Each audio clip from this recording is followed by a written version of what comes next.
Almighty God, who in your infinite wisdom and providential goodness have appointed the offices of leaders and parliaments for the welfare of society and the just government of humanity, we beseech you to look upon with your abundant favor these your servants, whom you've been pleased to call to the performance of such important trusts in this land.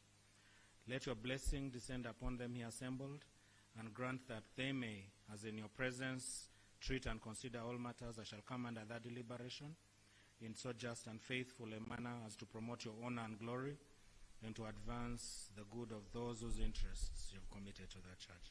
Amen. Amen.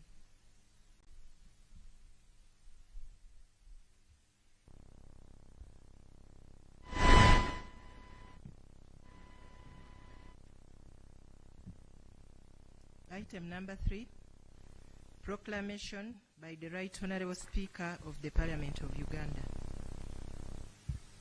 Whereas Article 101, Sub-Article 2 of the Constitution of the Republic of Uganda states that His Excellency, the President of the Republic of Uganda, may, in consultation with the Speaker, address Parliament from time to time on any matter of national importance.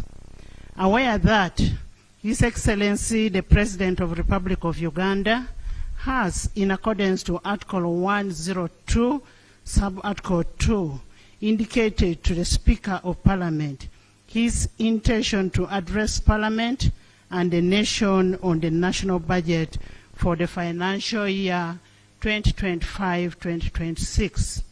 Now, therefore, in accordance with the Rule 18, Sub-Rule 1 of the Rules of Procedure of Parliament, I hereby proclaim that Parliament shall sit at Kololo Ceremonial Grounds on Thursday, 12th, 2025 at 14 hours to receive the address of His Excellency the President on the national budget for financial year 2025-2026, and the Kololo Ceremonial Grounds to be the precincts of Parliament for the above-mentioned purpose, given under my hand at Parliament House, Kampala, this 12th day of June 2025, signed by Anita Annette Amon, Speaker of Parliament. Item number 4, communication from the Chair. Your Excellency, the President of the Republic of Uganda, Yoweri Kaguta Museveni, accompanied by the First Lady, Mama Janet Kataha Museveni, who also doubles to be the Minister of Education and Sports, Her Excellency, the Vice President, retired Major Alupo Jessica Epel, His Lordship, the Honorable Chief Justice, Honorable Chigamoy Alphonse Owinyidolo, the Right Honorable Deputy Speaker of Parliament, Right Honorable Thomas Tayebwa, the Right Honorable Prime Minister and Leader of Government Business, together with your deputies, the Right Honorable Leader of Opposition in Parliament, Honorable Joel Senyonyi, the Cabinet Ministers and Ministers of State, Your Excellency, the Commissioners, Ambassadors and members of the Diplomatic Corps, Honorable Members of Parliament of Uganda and the East African Legislative Assembly, the Vice Chairman of the National Resistance Party, Alhaj Moses Chigongo, members of the Central Executive Committee of NRM Party, the Secretary General of the National Resistance Movement, Right Honorable Richard Trodong, the former national leaders present, traditional and cultural leaders present, the religious leaders who are present here, the Inspector General of Government, IG, Honorable Betty Olive Namisango Kamia, the Chairperson of the Constitutional Commissions, the Head of Public Service and Secretary to Cabinet,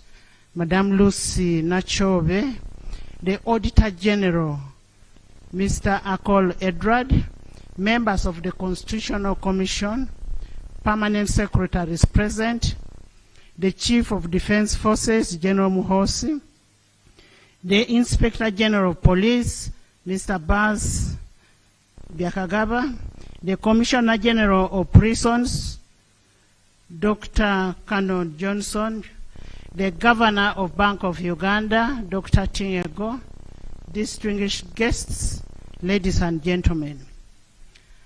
I welcome you to the second sitting of the 5th session of 11th Parliament. You may recall that last week on 5th June 2025, Parliament hosted His Excellency the President of the Republic of Uganda, General Yoweri Kaguta Museveni, at the official state opening of the 5th session of 11th Parliament, during which His Excellency delivered a remarkable address on the state of nation. I take this opportunity to acknowledge and thank His Excellency the President of the Republic of Uganda for fulfilling his constitutional obligation as enshrined in Article 101, Sub-Article 1 of the Constitution of the Republic of Uganda.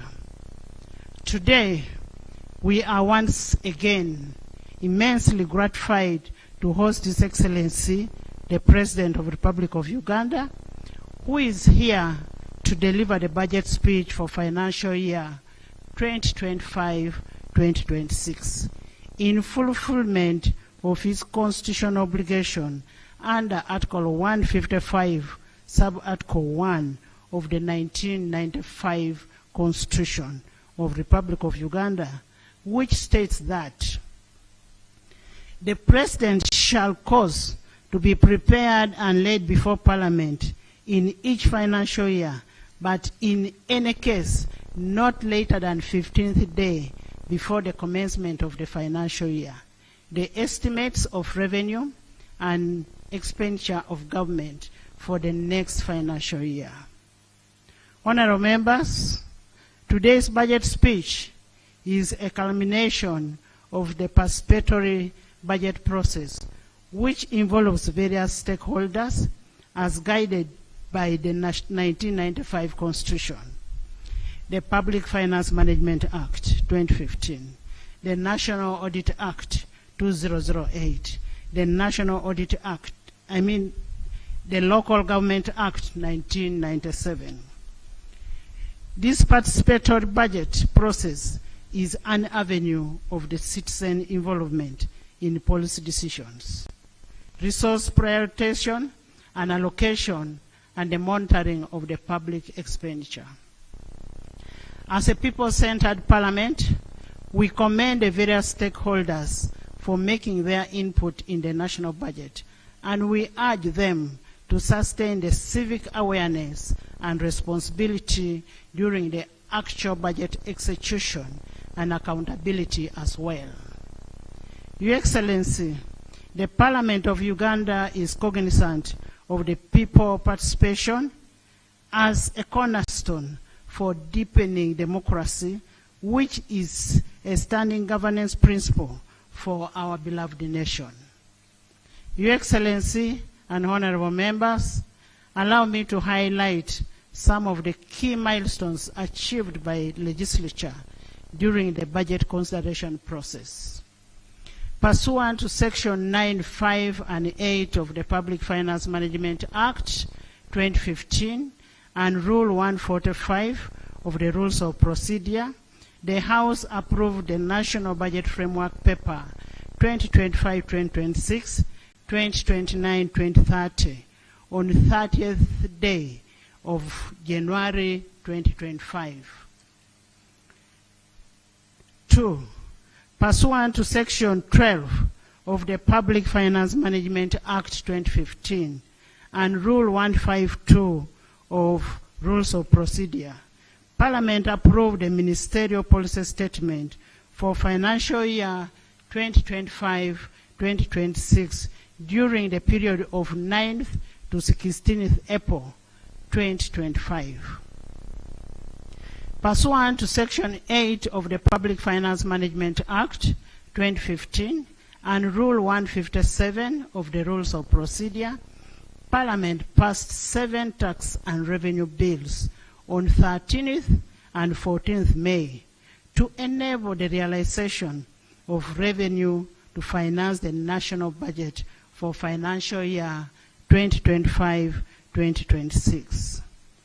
In furtherance to Section 14 of the Public Finance Management Act 2015 and Rule 158 and Rule 159 of the Rules of Parliament, Parliament approved the national budget for the financial year 2025-2026 on 15th day of May 2025. Your Excellency, the efficiency and effectiveness of legislature is as a result of constructive engagement between legislature, executive, and judiciary, as well as the relevant stakeholders. I take this opportunity to greatly appreciate all the honorable members of Parliament, the front bench, the shadow cabinet, and all the stakeholders for their dedication throughout the budgeting process and ensuring that we do not only meet the legal and constitutional timeline, but also adequately interrogate the budget. Your Excellency, without preempting your speech on this day, I would like to highlight the salient issues that arose during the budget consideration process.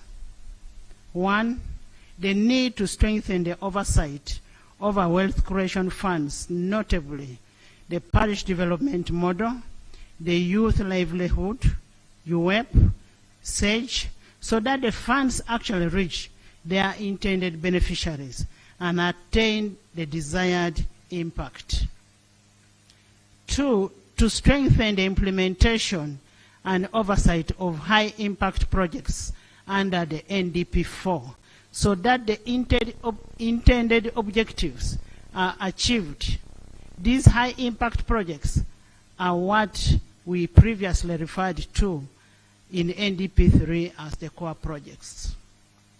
3, to strengthen the commitment control in budget execution by compelling the accounting officers to commit to the actual budgets and work plans as approved.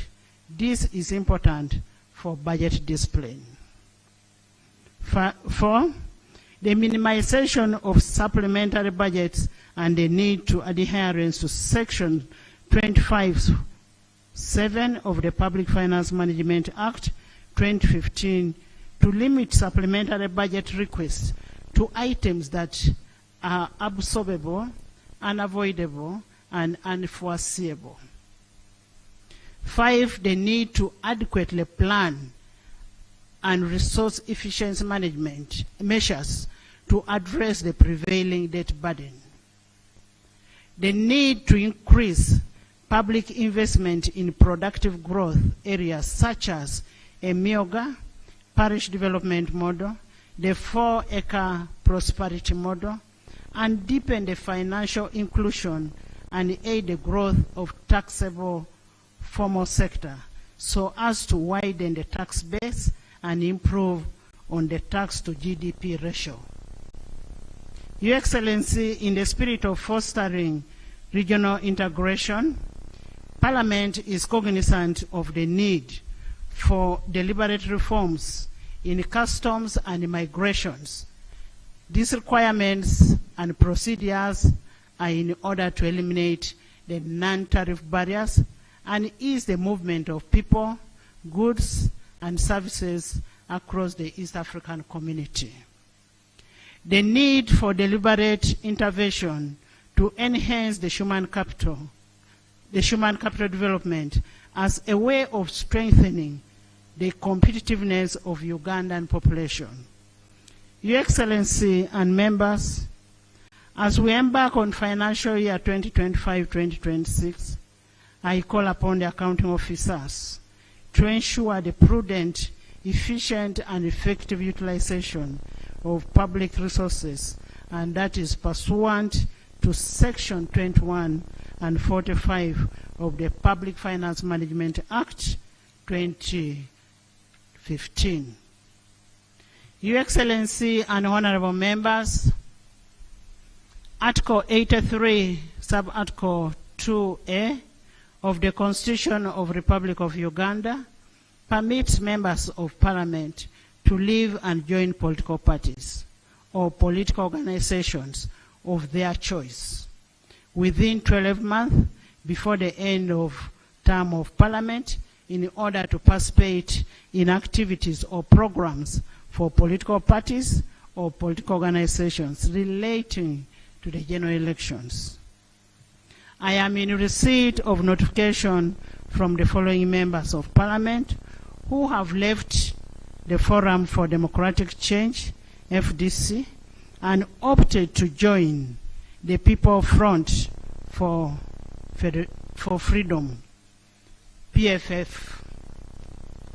Honorable Semuju Ibrahim, MP Kira Municipality. Honorable Kabusu Moses, MP Chamuswa County. Honorable Nakato Asinansi, the woman MP of Hoima City. Honorable Kamara Nicholas Tadeos, MP Kabale Municipality. Honorable Katshabe Atkins Godfrey, MP Bukonjo County West. Honorable Mohindo Harold Tony, MP Bukonjo County East. Honorable Namanya Naboth, MP Rubabo County. Honorable Muijiche Francis, MP Buhesh County. Honorable Awol Betty Ochan, Gulu City Woman Member of Parliament. We extend our best wishes to the members as they exercise their freedom of association as enshrined in Article 29 of the 1995 Constitution that we sought to uphold. Your Excellency, the President, and honorable members, and distinguished guests, I say all this for God and my country.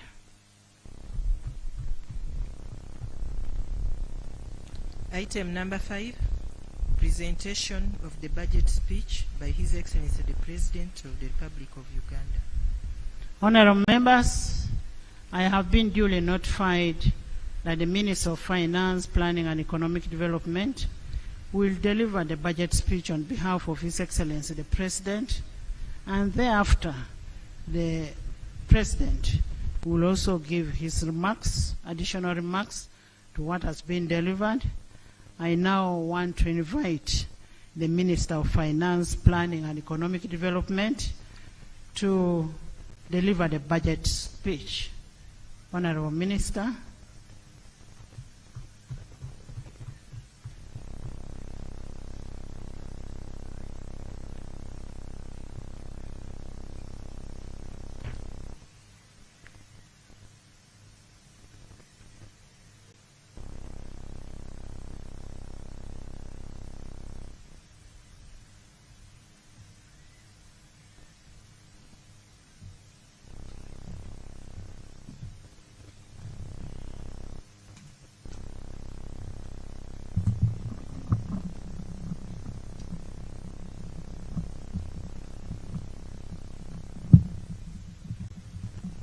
Your Excellency, the President of Uganda, Your Excellency, the Vice President, Right Honorable Speaker of Parliament, Your Lordship, the Chief Justice, Right Honorable Deputy Speaker of Parliament,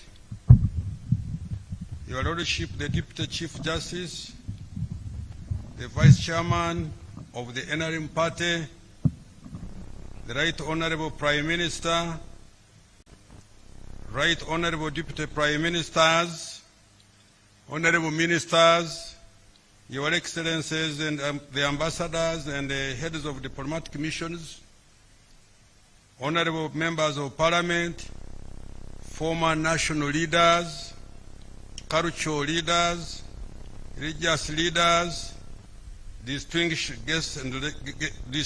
guests, ladies and gentlemen, good afternoon.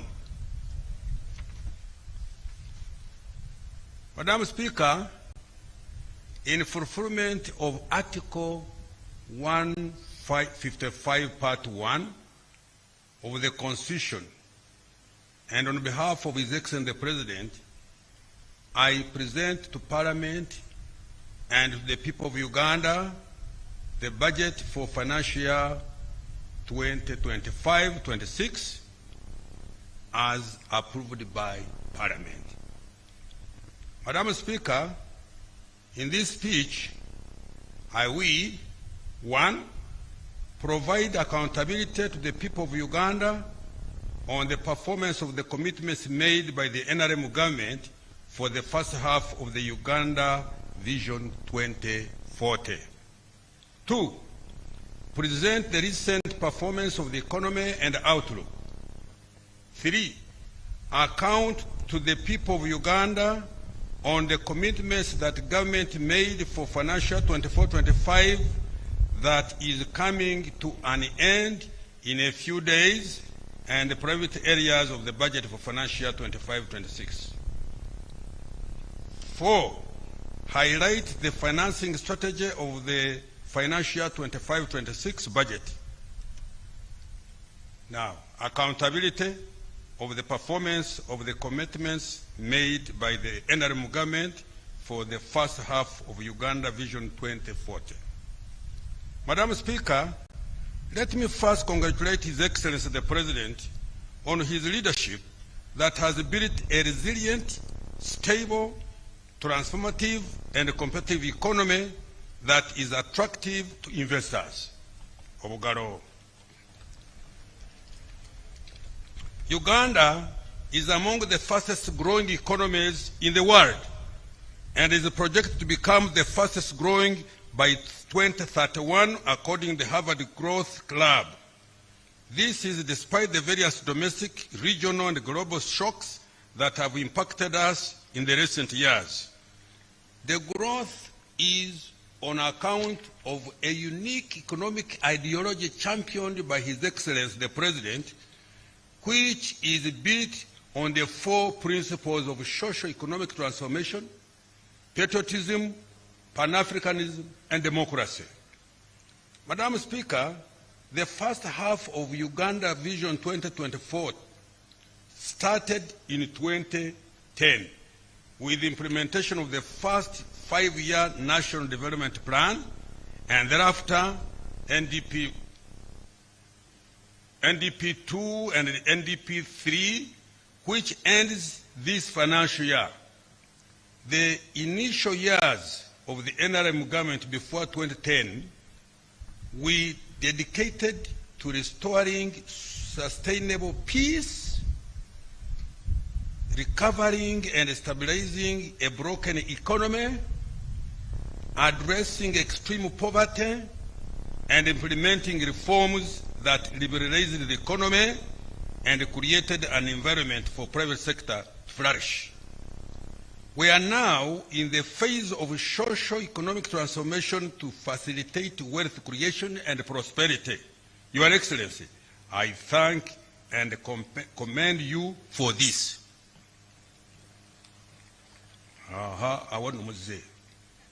Madam Speaker, the budget for financial year 2025-26 will conclude the implementation of the current NRM manifesto and start the implementation of the 4th National Development Plan. For the next 15 years, the successive national development plans will implement the 10-fold economic growth strategy. This strategy aims to expand the size of the economy to US$ 500 billion by 2040 from US$ 61.3 billion estimated this financial year 24-25.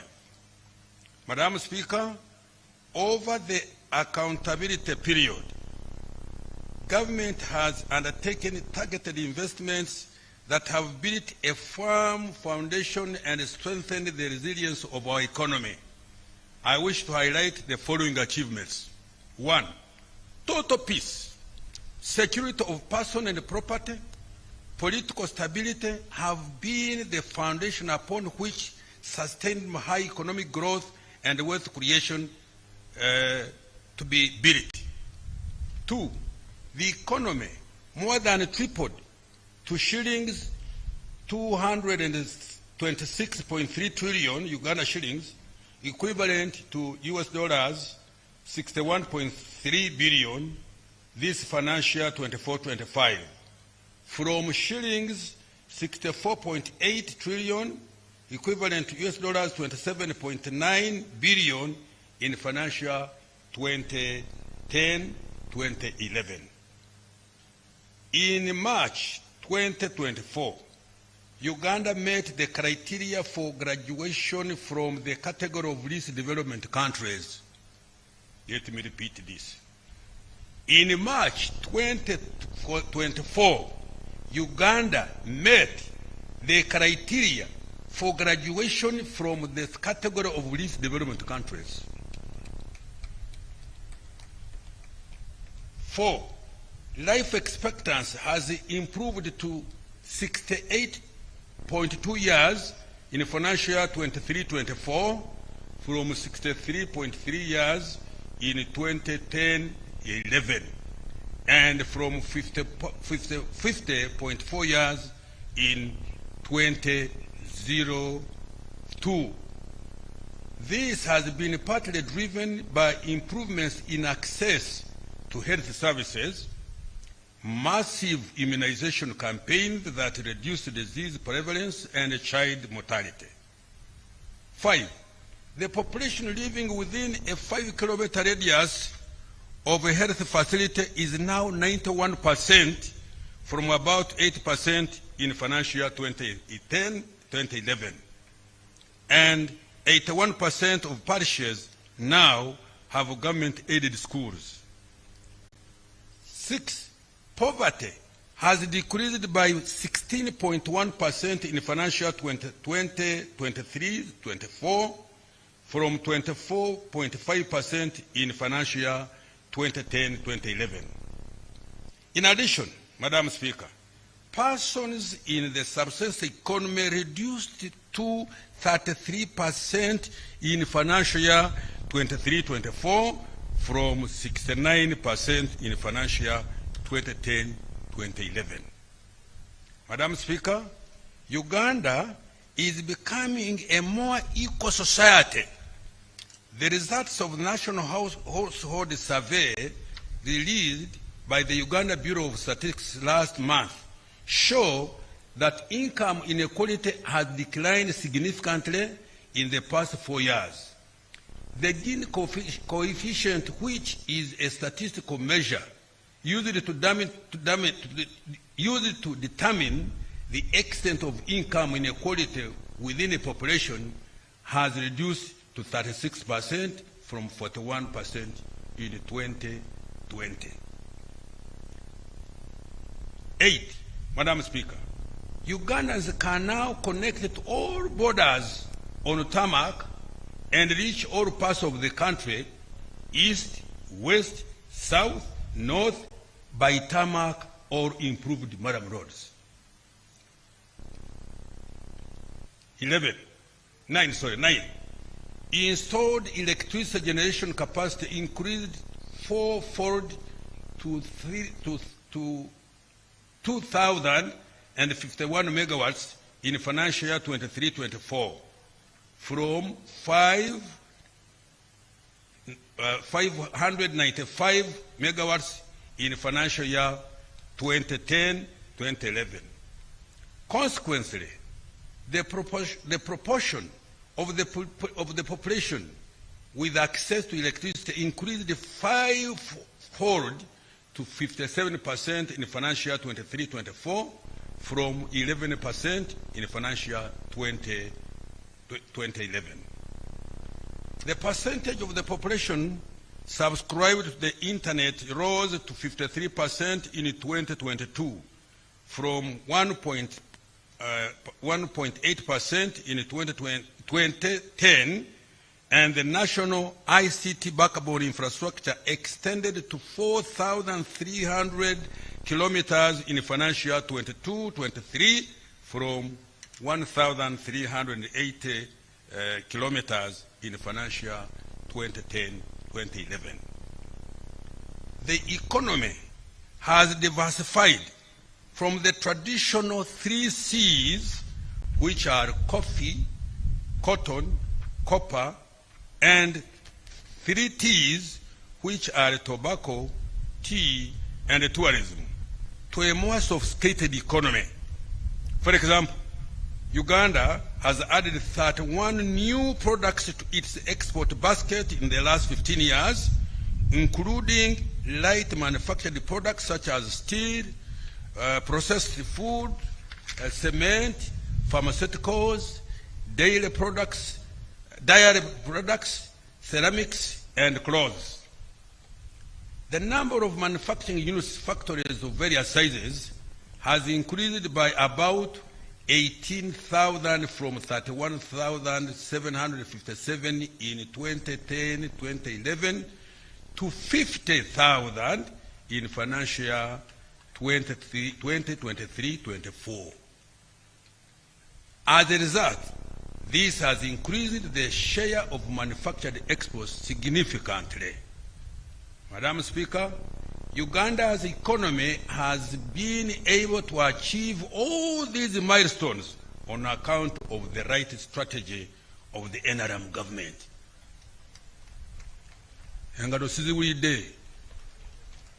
Let me repeat. Madam Speaker, Uganda's economy has been able to achieve all these milestones on account of the right strategy of the NRM government. Madam Speaker, since the necessary foundation has already been established by intentionally prioritizing investments in infrastructure, the speed of economic transformation is destined to be faster in the medium term. Madam Speaker, the budget for next financial year and over the medium term is focused on people and wealth creation.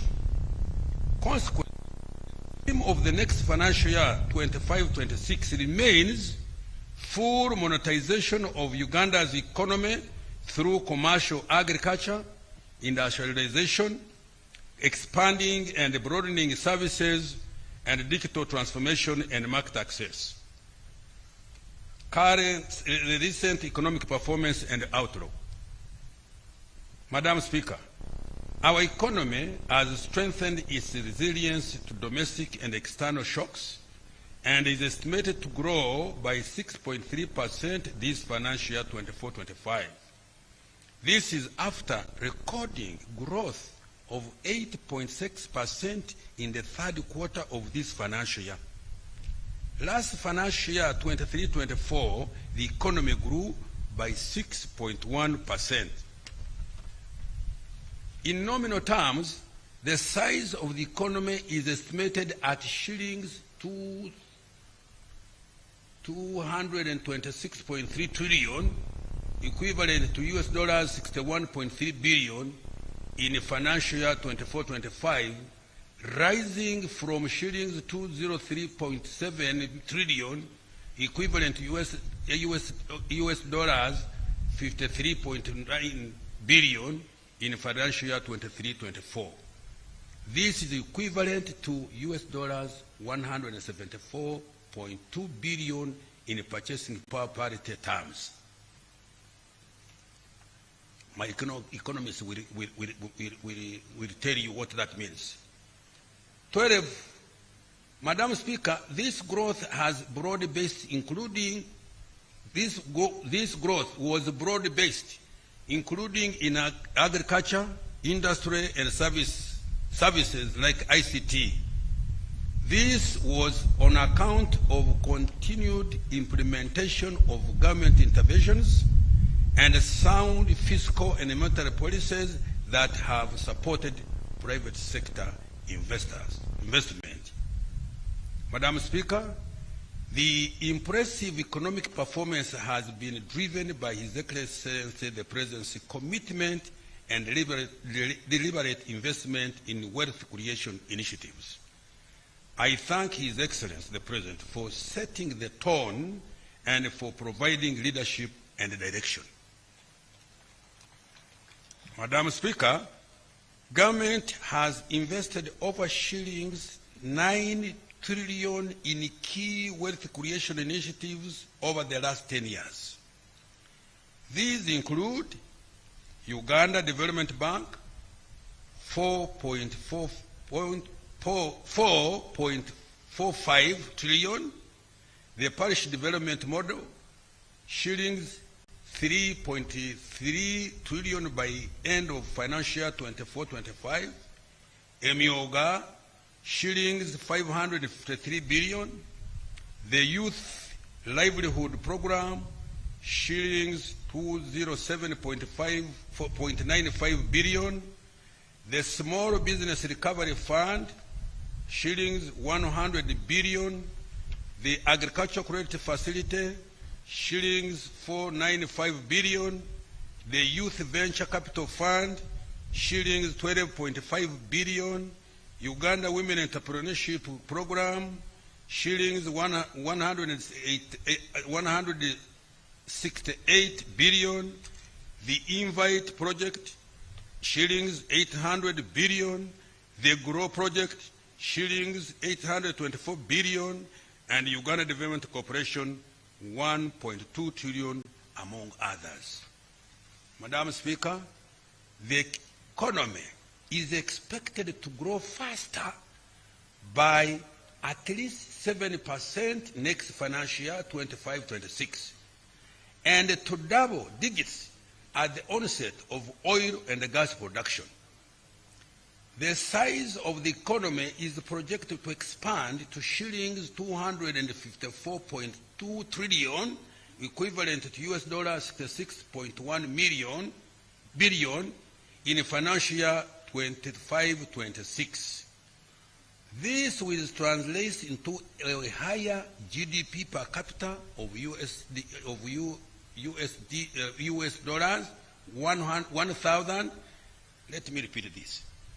This will translate into a higher GDP per capita of US dollars 1,324 next financial year, compared to US dollars 1,263 GDP estimated for this financial year ending the 30th June this year.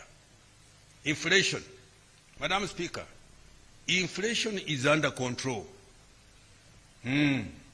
For the year ending May 2025, the speed at which prices of goods and services rose slowed to 3.4% compared to 4.1% in the same period of the year ago. The slower pace of the increase in domestic prices was due to good export performance and FDI inflows, which led to a stable shilling, increased food production driven by good weather and the parish development model, and the close coordination of the fiscal and monetary policies. In addition, a reduction in the global prices of petroleum products also contributed to the lower prices.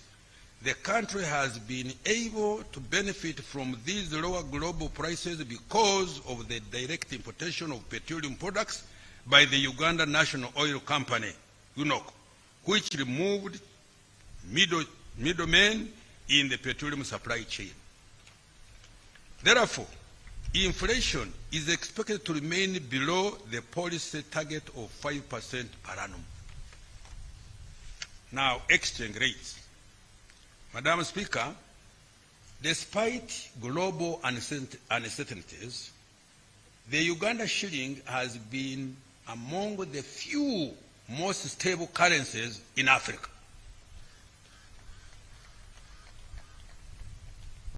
Can I repeat?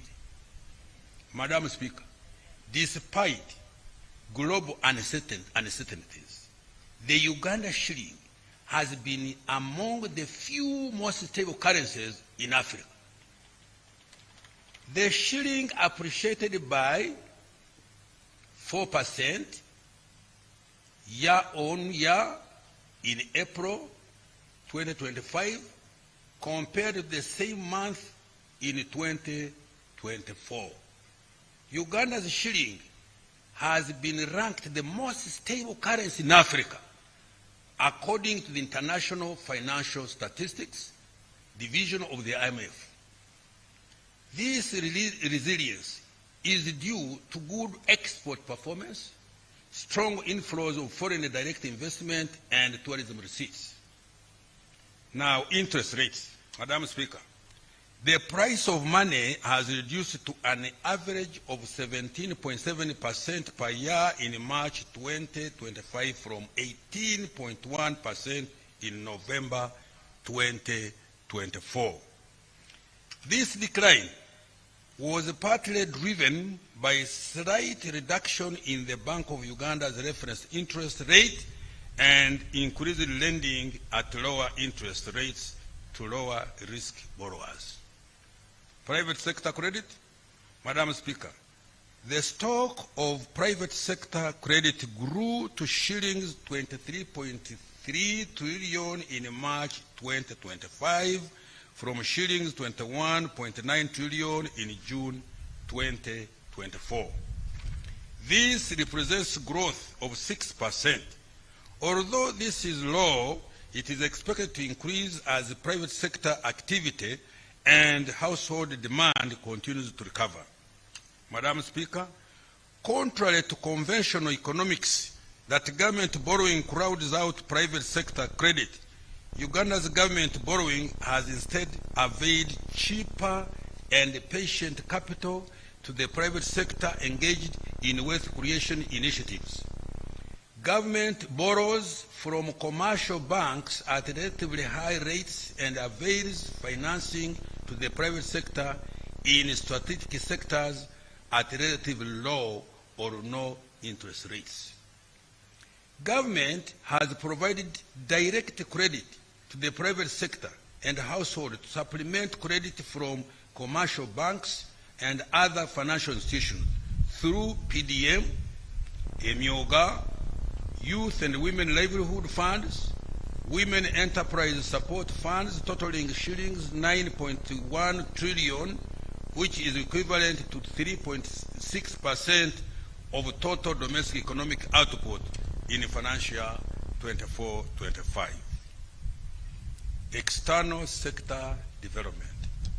Madam Speaker, total exports of goods and services for the 12 months of March 2025 is US $11.8 billion from US $9.56 billion for the same period in year 2024.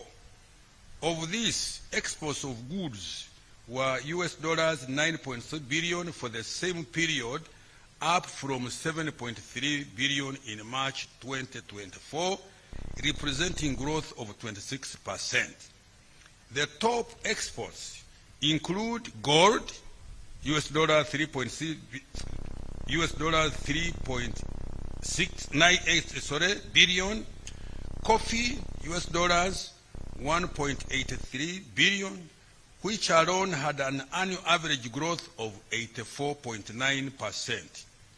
Industrial products, $626.5 million, cocoa beans, US $410.8 million, milk products, US $285 million, base metals and products, US $230.6 million, sugar, US $186.5 million, fish and fish products, US $107.7 million, maize, US $86.37 million, and other agricultural products like tea, tobacco, cotton, beans, fruits, vegetables, flowers, simsim, sesame, nuts, vanilla, and other grains, giving US dollars 575.9 million. Madam Speaker, this financial year, for the first time in the history of Uganda, coffee exports earnings not only exceeded the $1 billion mark, but are on track to double to US dollars 2 billion per year. While it took the country more than a century to reach US dollars 1 billion earnings per annum from coffee, it has taken just 1 year to double these earnings. This is an example of the kind of economic leap envisioned under the tenfold growth strategy. I therefore implore Ugandans to grow more coffee and, most importantly, add value to our coffee before we export it for higher earnings. Madam Speaker, for the year ending March 2025, the Middle East was Uganda's top export destination, followed by the East African Community, Asia, and the European Union. Uganda recorded large trade surpluses with the Middle East worth US dollars 186.3 million, and the European Union worth US dollars 117.7 million. The main export commodities to these markets were coffee, industrial, and mineral products. Madam Speaker, I wish to note that His Excellency the President, Madam Speaker, I wish to note that His Excellency the President's message and deliberate strategy of increasing the share of manufactured exports in total exports has started producing positive results. New research by the Harvard Economic Growth Lab shows that Uganda has become more complex for its level of income. This means that while earnings from traditional exports like coffee are significantly increasing, their contribution to the total export basket is declining. New products that require more advanced production technology than that expected for our level of income are contributing an increasing share of our total exports. According to the study, in the last 15 years, Uganda added 31 new products to its export basket. Among these are ICT equipment, serums and vaccines, medicines, new pneumatic tires, batteries, gas turbines, electric integrated circuits, transmission apparatus for radio, telephone and TV, measuring instruments and instruments for physical and chemical analysis, and light manufactured products such as steel, processed food, cement, pharmaceuticals, dairy products, ceramics, and cloth. The country also has an opportunity of harnessing the production of 50 new complex products which are referred to as strategic bets. Tourism and foreign direct investment. Madam Speaker, tourism earnings have grown by 13.1% to US dollars 1.52 billion in 12 months to March 2025 from US dollars 1.36 billion during the same period in 2024. This impressive growth is attributed to the sustainable peace, increased competitiveness of Uganda's tourism industry, and government investment in strategic tourism infrastructure, including Uganda Airlines, remittances from Ugandans living and working abroad were US dollars 1.4 billion 12 months to March 2025, compared to US dollars 1.33 billion in the same period in 2024. Madam Speaker, Uganda has maintained its top ranking as one of the best investment destinations in Africa. Let me repeat this. Madam Speaker, Uganda has maintained its top ranking as one of the best investment destinations in Africa. Foreign direct investments were worth US $3.4 billion in 12 months to March 2025, compared to US $2.99 billion during the same period in 2024. This performance was due to improved competitiveness of our economy. Fiscal performance.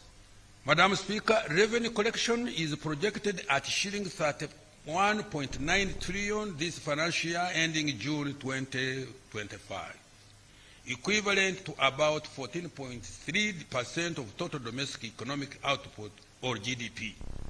Total expenditure outturn is estimated at shillings 51.53 trillion this financial year, excluding Bank of Uganda securities and domestic financing date rollover.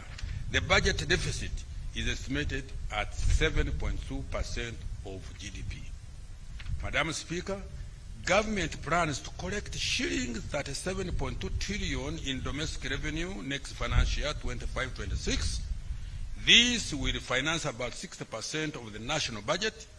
The rest of the budget will be financed through borrowing and grants. Madam Speaker, government has stepped up efforts to mobilize domestic revenue. Going forward, emphasis will be put on the following. 1. Broadening the tax base through strategic investment in the opportunities in agro-industry, tourism, minerals, including oil and gas, science, technology, and innovation, including ICT, as well as interventions that support wealth creation and the growth of small and medium enterprises. Eliminating corruption at URA through punishing corrupt officers and taxpayers who collude with URA staff, as well as leveraging digital platforms to minimize human interaction. 3. Enhancing implementation of electronic fiscal receipting and invoicing solutions, which is comprising FREs, digital tax stamps, rental tax solution, and regular audits, especially for transfer pricing. Combating smuggling at border points through extended surveillance using advanced technologies like scanners, drones, and tracking systems, with increased patrols in high-risk areas. Rationalizing tax exemptions to focus on only those that support industrial policy and introducing sunset clauses. Amending tax laws to close loopholes that cause revenue leakage and providing clarity to encourage voluntary compliance.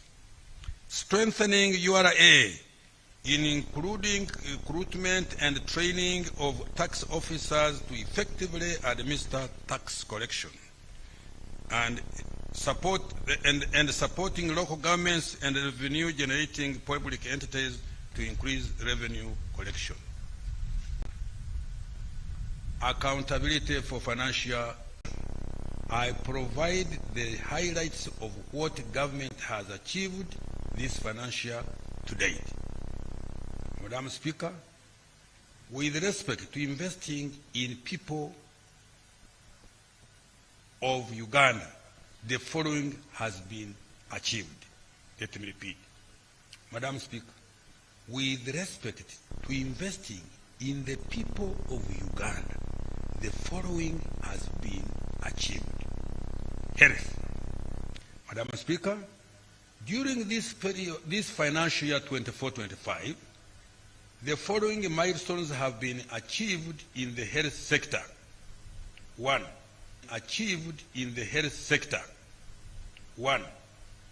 Government continued to invest in saving the lives of Ugandans by providing shillings 721 billion for healthcare supplies, general and essential medicines under the national medical stores. This included additional financing of shillings 100 billion for essential medicines, shillings 116.8 billion for RRVs, shillings 2.9 billion for anti-malaria medicines, shillings 17.8 billion for immunization supplies, and shillings 52.3 billion for laboratory supplies, and shillings 2.1 billion for anti-TB drugs. Government continued to improve healthcare infrastructure and equipment. For example, we completed, equipped, and commissioned 3 regional blood banks in Hoima, Arua, and Soroti, operationalized 16 high-capacity oxygen plants across key regional referral hospitals, continued infrastructure development and equipping of the 2 specialized centers for cancer and cardiovascular care, infrastructure development of Rubowa Specialized Hospital is now at 68% progress, and training of the specialists is ongoing. Constructed new maternity wards and the staff houses in the health center 2s that are being upgraded to health center 3s, distributed 20 digital X-ray machines to general hospitals, and installed CT scans in 14 out of 16 regional referral hospitals. Government implemented interventions for preventive health care, for disease prevention and promotion of healthy lifestyles. For example, trained and deployed community health extension workers across the country to deliver essential health education on hygiene and sanitation, nutrition and disease prevention, and to support routine immunization effort. Undertook residual spraying in 13 districts, which protected the lives of 2.7 billion people and 560,000 households against malaria, and introduced the malaria vaccine into the extended program on immunization targeting children under 5 years of age. He improved the digitization of healthcare services by extending connectivity of the electronic medical record system in 4 national referral hospitals and 16 regional referral hospitals. This has improved patient record management, drug dispensing, and monitoring the attendance of health workers. Strengthened the national ambulance and emergency care system by providing additional ambulances to improve the national emergency response and referral system. Madam Speaker, to further improve the health of Ugandans, a total of shillings 5.87 trillion has been provided in next financial year 25-26.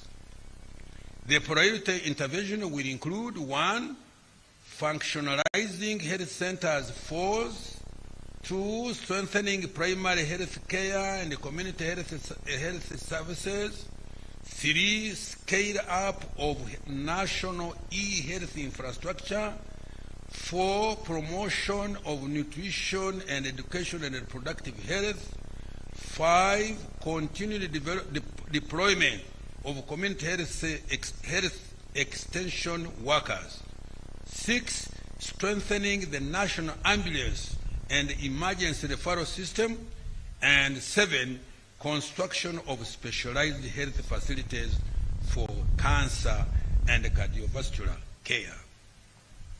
Now, education. Madam Speaker, the following milestones have been achieved in the education sector. 1, provided access to universal primary education for 9.2 million learners and 905,000 116 learners under universal secondary education. Minister, for record, it is 9.52. Oh, 452. Well, my officers have misled me. And I close that one. 2, over 5,192 students, both on degree and diploma programs, benefited from higher education students loan financing scheme. In addition, 4,000 learners benefited from government sponsorship joining public universities. 3, a total of 166 seed schools have been constructed under the UGFID program. 4, in preparation for CHAN and ACFON 27, government has so far spent shillings 496.8 billion for the construction of Hoima and Akibua Stadia, as well as the associated training facilities across the country. Government will spend a total of shillings 1.3 trillion to get these facilities completed. In addition, Mandela National Stadium has been upgraded, and government commissioned the National High Altitude Training Center, Teriyet, in Kapchorwa. In order to improve compliance with quality standards, government digitalized school inspections in all public schools and certificate awarding technical, vocational, education and training institution. To improve the qualifications and skills of primary school teachers to meet the new minimum education requirement of degree level, government has established the Uganda National Institute for Teacher Education, UNITE. So far, UNITE has enrolled 1,000 students across 5 campuses and has been supported to undertake staff recruitment and take over the operations of 23 primary teachers' colleges to upgrade certificate teachers to diploma level. Rolled out the abridged A-level curriculum to implement the competence-based curriculum for A-level. A total of 357 120 learner system.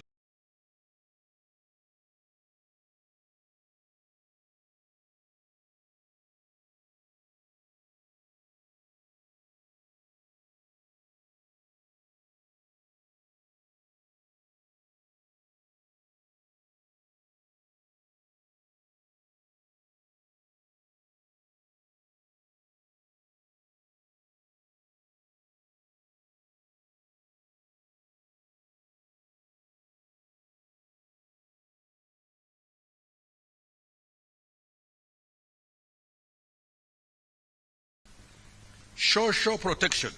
Madam Speaker, to keep our senior citizens healthy and to actively participate, 5 billion, benefiting 11,644 older persons under the Special Enterprise Grant for Older Persons Program, SEGOP. Other social protection intervention which government has supported include the following: Youth Livelihood Program. A total of 24,228 youth enterprises have been funded to the tune of 191.336 billion, benefiting 274,211 youth. 271,211. That's I have read it wrong. Let me repeat. 271,211 youth. The enterprises are in agriculture, 30%, trade, 38%, trade, 32%, other services, 19%, and others, 11%. Uganda Women Entrepreneurship Program, WEP.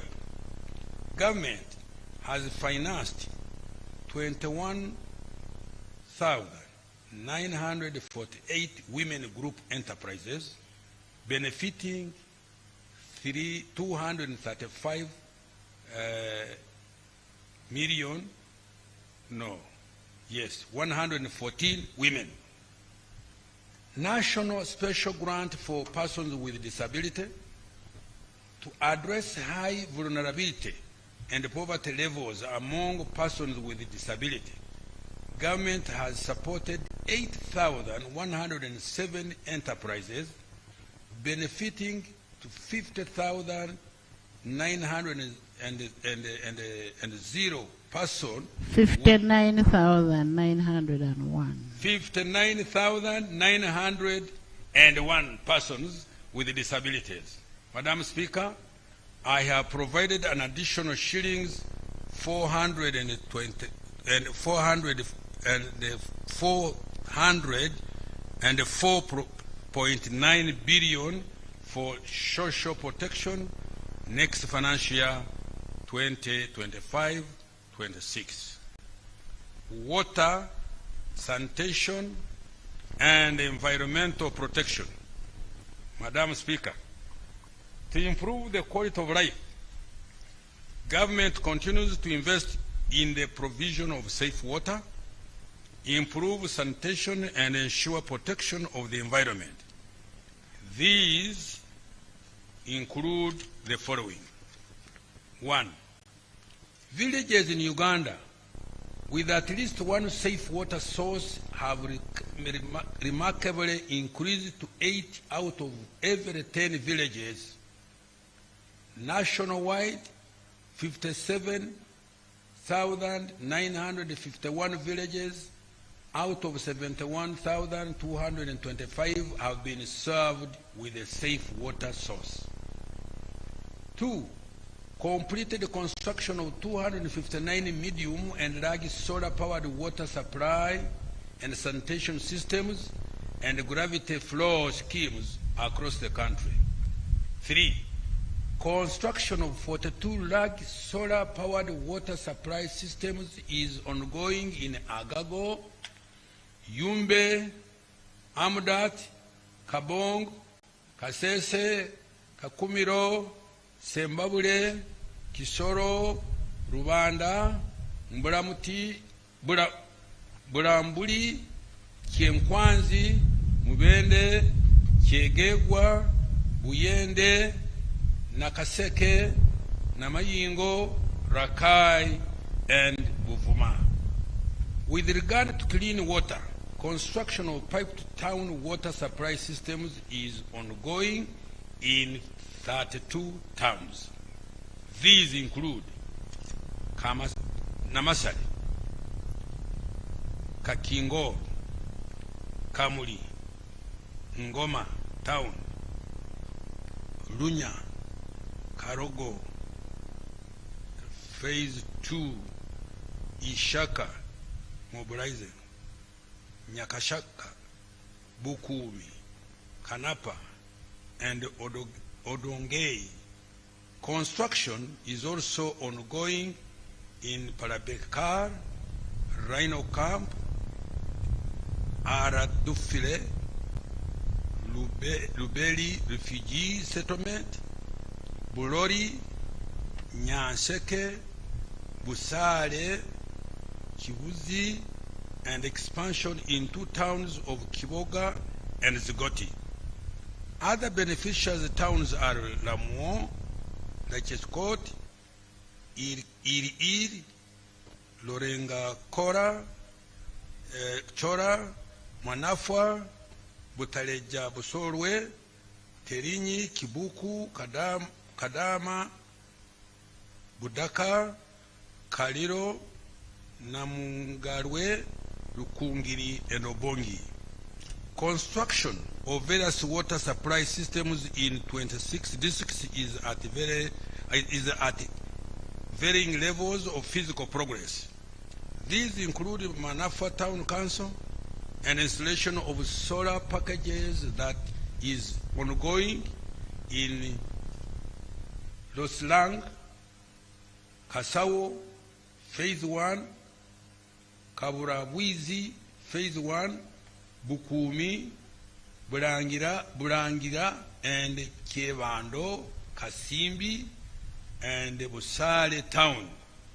Also, government is starting the development of new piped water supply systems in Rwanda, Kabale, Albetong, Nakasongola, Kamuli districts, among others. Madam Speaker, I have provided an additional shilling 366.1 billion next financial year for water resource management, climate change mitigation, natural resources, and environment. The priority interventions include construction of water supply infrastructure to increase service in the underserved communities in rural, urban, and refugee settlements, increasing rehabilitation and expansion of existing water, sanitation, and hygiene infrastructure, and increasing forest and wetland cover. Madam Speaker, overall, I have allocated a total of shillings 11.44 trillion next financial year towards investing in the people of Uganda through health, education, social protection, and water and sanitation. Now, wealth creation programs. Madam Speaker, wealth creation programs have proved effective in integrating lower-income Ugandans into the economy. As already reported, poverty and inequality have reduced thanks to the following opportunity equalizing initiatives that government has implemented. Parish development model. Madam Speaker, by 30th June this year, a total of shillings 3.3 trillion will have been transferred to 10,589 parishes across the country to transform the household still in subsistence to join the money economy. Each parish gets shillings 100,000 per year. So far, the PDM funds have reached 2.63 million beneficiaries in all districts and parishes. The beneficiaries have invested 45% of the money in cash and food crops such as maize, cassava, onions, bananas, and Irish potatoes, 36% in livestock such as piggery, goats, beef cattle, dairy cattle, and sheep, 12% in poultry, and 6% in other enterprises. These investments are changing the lives of Ugandans by boosting household incomes, enhancing food security, and creating employment opportunities at local level countrywide. Madam Speaker, PDM operations have been fully digitized to ensure secure and smooth flow of the government grants directly from the National Treasury to the beneficiaries. Government using the National Identification Number, NIN, and the PDM information system to identify the beneficiaries, the Wendy application to send the money, and the Zaidi application to monitor and ensure that the money goes to the right beneficiaries and that they are using it to finance the right enterprises. This has enhanced efficiency and convenience in access and helped to reduce corruption in the PDM operations. Effective next year, every parish chief will make use of the PDMs to prepare an annual report on the state of their parish economy and asset register, the SPEAR report. This report will enable tracking of progress towards full monetization of the economy for every parish. Madam Speaker, I have provided an additional 1.059 trillion next financial year 25-26 for further capitalization of the PDM. This will avail an additional shillings 100 million per parish for households that have not yet benefited from the PDM. Government has also provided money to pay for the bank charges to ensure that beneficiaries receive the full amount of shillings 1 million each. Government is also providing a grant of 500,000 shillings for persons with disability over and above the loan of 1 shilling million to cater for the additional access requirements. Madam Speaker, in order to add value to and guarantee markets for PDM outputs, government has stepped up investment in agro-industry through vertical and horizontal value addition. This is targeting production of higher value multi-input products such as nutritional foods, baby foods that use several products like milk, eggs, and maize, and fruits and vegetables. Now, agricultural credit facility. Madam Speaker, government has injected a total of shillings 413.4 billion in the SEF since its establishment in 2010. In partnership with the participating financial institutions that match the government contribution, this facility has so far provided over 1 trillion in low-interest loans by the end of March 2025 to support agricultural productivity, commercial farming, and agricultural value addition. The SF has so far supported 14,336 beneficiaries, of whom 3,531 are smallholder farmers. The loans have financed the following: grain trading, shillings 431.4 billion, 43%; on farm activities, shillings 312.8 billion, 32%; agro-processing 166.8 billion, 16%; and post-harvest management, shillings 89 billion, which is 9%. Madam Speaker, I have provided additional capital for the SEF of shillings 50 billion next financial year 25-26. This is in addition to the agricultural insurance that benefits all farmers, including PDM beneficiaries. Uganda Development Bank. Madam Speaker, government has cumulatively capitalized the UDB to the tune of shillings 1.5 trillion to support industrialization, agricultural commercialization, and acquisition of appropriate technologies to increase productivity. UDB has so far achieved the following. 1.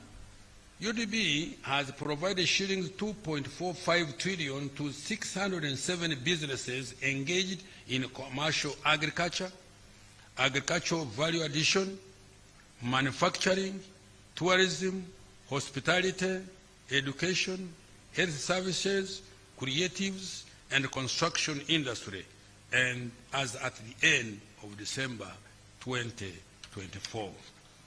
2.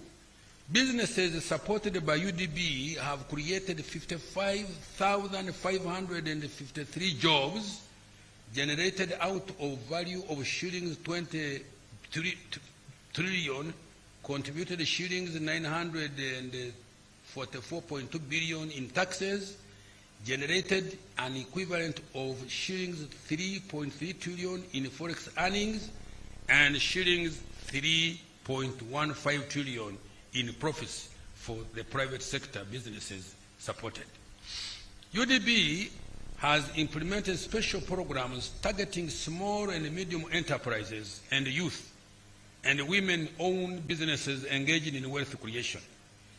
This has been done through provision of business development and incubation services. In order to ease access UDB is opening up regional offices and has supported wealth creation enterprises in 96 districts across all the sub-regions.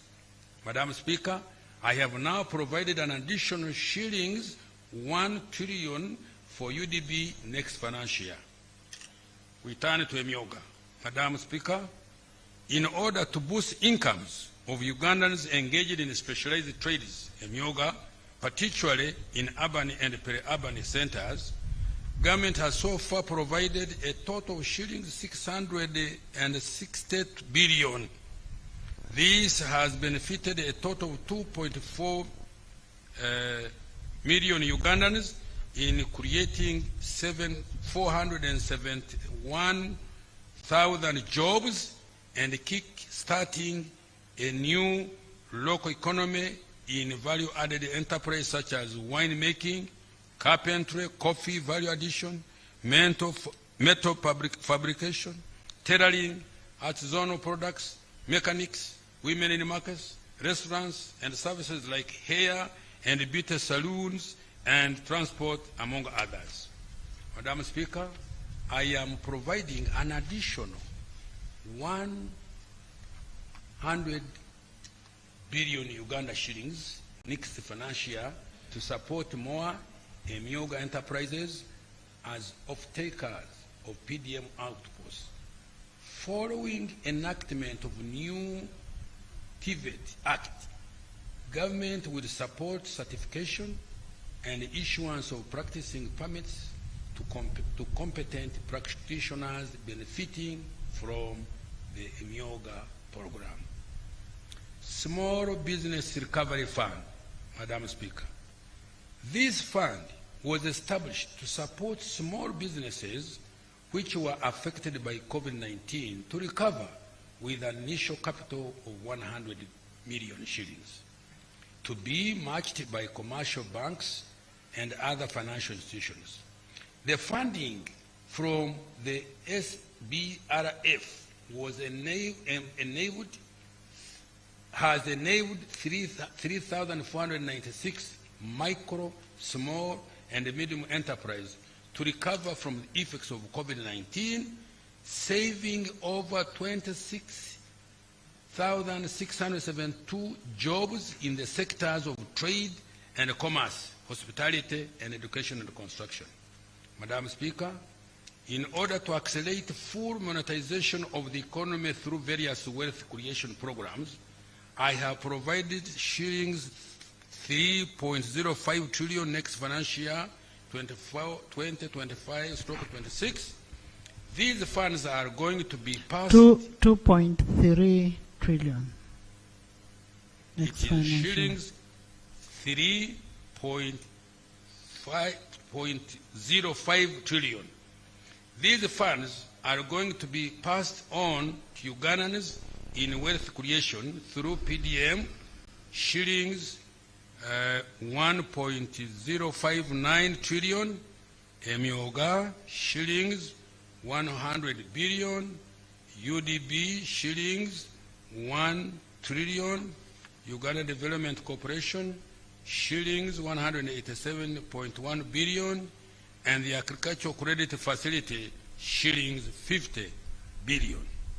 Others include GROW, generating growth opportunities and productive for women enterprise, 231.3 billion, Invite, investment for industrial transformation and empowerment, shillings 275.1 billion, presidential zonal industrial hubs and skilling initiatives, shillings 58.5 billion, to turn youth into manufacturers, and support to microfinance, shillings 48.5 billion. Agro-industrialization. Madam Speaker, the interventions in agro-industrialization this financial year and next financial year have prioritized research, increase in productivity, commercialization, and value addition in agriculture.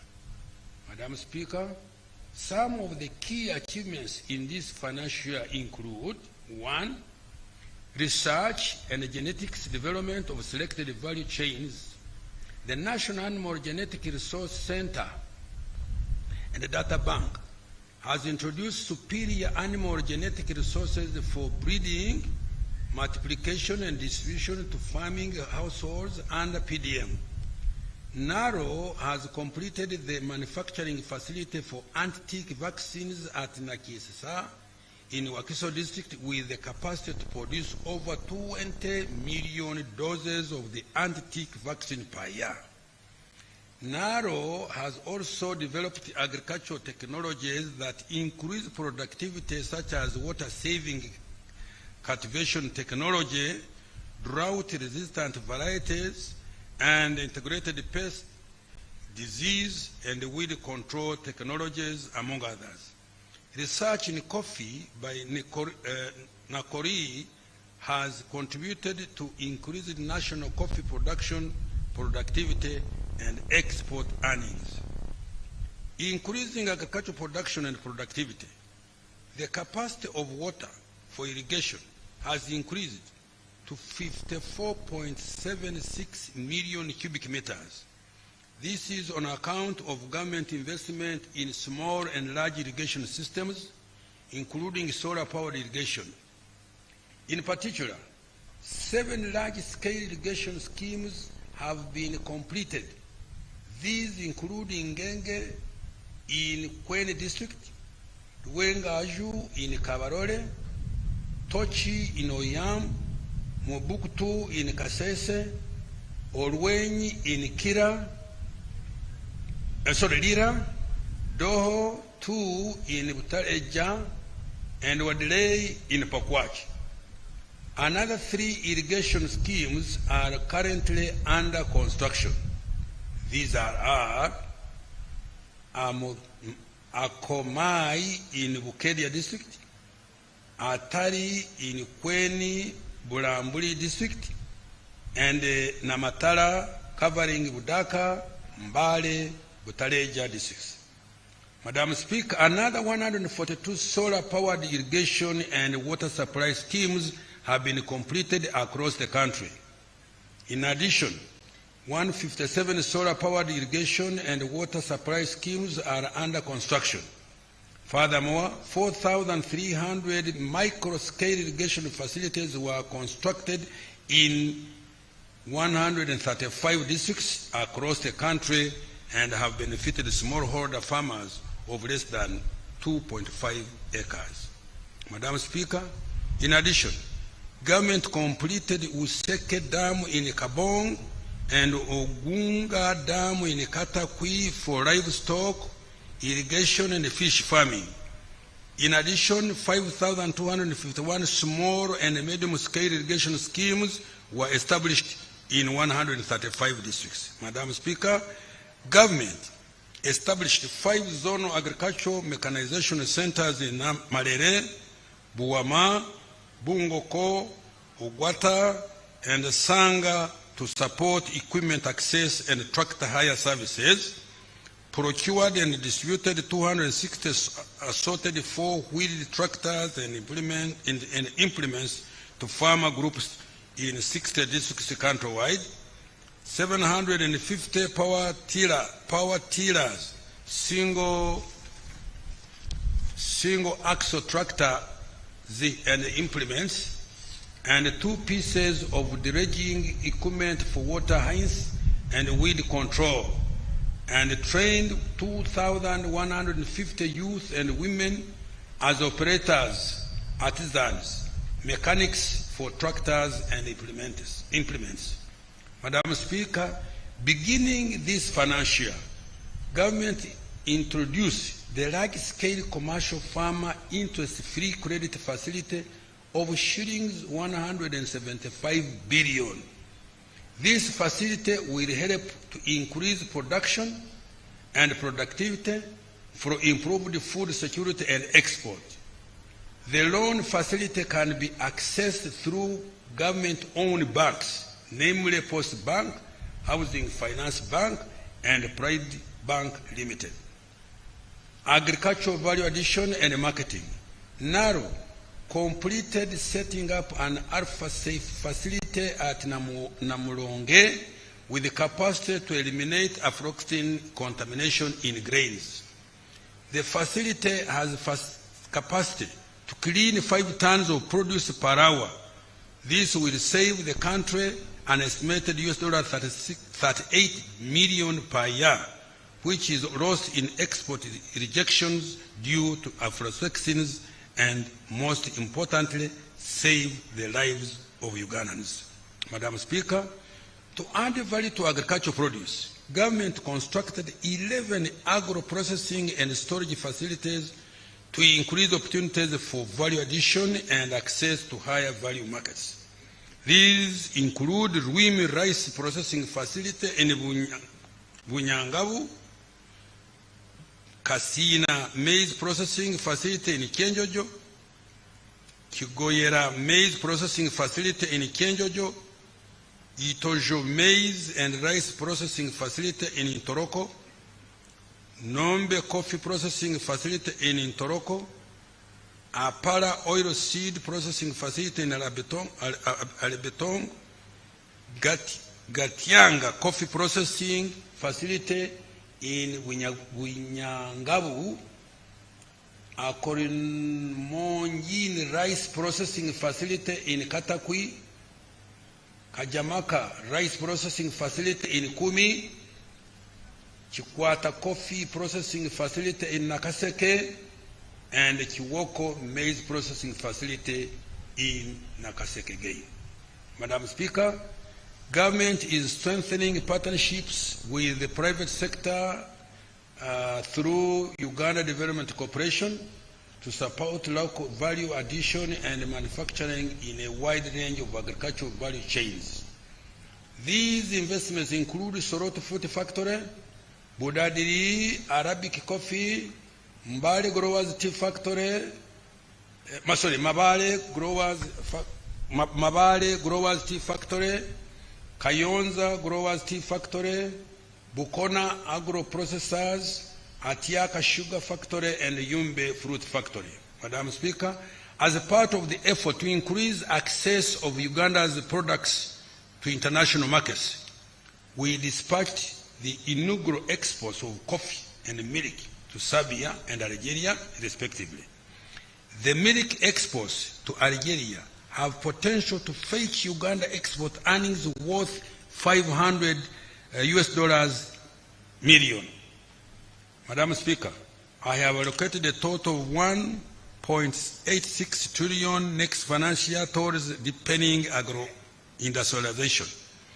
These funds will support investments in 1, agricultural research, 2, agricultural inputs including fertilizers, 3, water for irrigation, 4, extension services, 5, agro-processing and value addition, 6, post-harvest handling and storage facilities, 7, inspection, surveillance, certification, enforcement of quality standards, and market access. Now we turn to tourism development. Madam Speaker, Uganda's tourism sector continued to recover with the tourist arrivals increasing by 7.7% to 1,000,037 in 2024 from 1.27 million in 2023. Similarly, tourism earnings grew by 26% to $1.28 billion in 2024, up from $1.02 billion in 2023. Madam Speaker, the following achievements were registered: promoted and marketed Uganda through international Explore Uganda promotion campaign in high-value market segments in USA, Canada, and the United Kingdom. As a result, the year-on-year growth of interest in Uganda by tourists is 33% for the United Kingdom, 19% for Canada, 5% for the USA. Additionally, through the theme, Uniquely Ours, we have promoted domestic tourism. As a result, domestic tourism in national parks increased by 15.7% in 2024, reaching 244,843 visitors. Continue to innovate and modernize tourism products to make them more competitive. This involved maintenance of 1,300 kilometers of rail tracks and roads in tourism protected areas, increasing the cumulative coverage of electric fencing of 177 kilometers in Queen Elizabeth and Murchison Falls National Parks, continued construction of the pier and related infrastructure at the source of the Nile, continuing to upgrade the Uganda Museum and Namugongo Matters shrines, construction of 3,521 meters of climbing ladders and boardwalks on Wenzori Mountains to make hiking safer and fun, completion and commissioning of Kikorongo Equator Monument in Kasese, and the construction of works of Karamoja Museum, which is nearing completion. Government invested in a world-class convention facility in Munyonyo.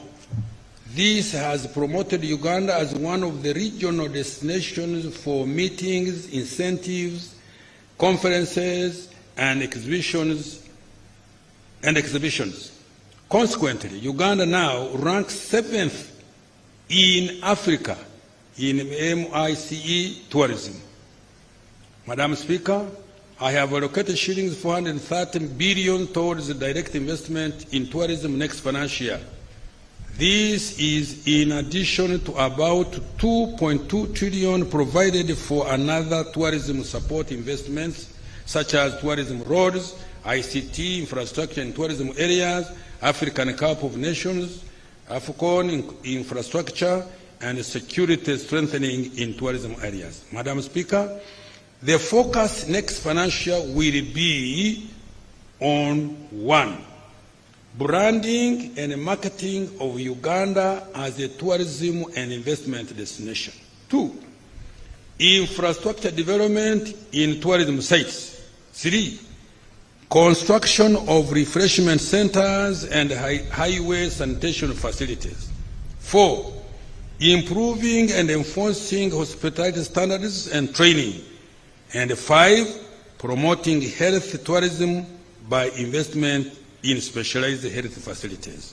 Madam Speaker, government has also stepped up investment in missions abroad to promote economic and commercial diplomacy.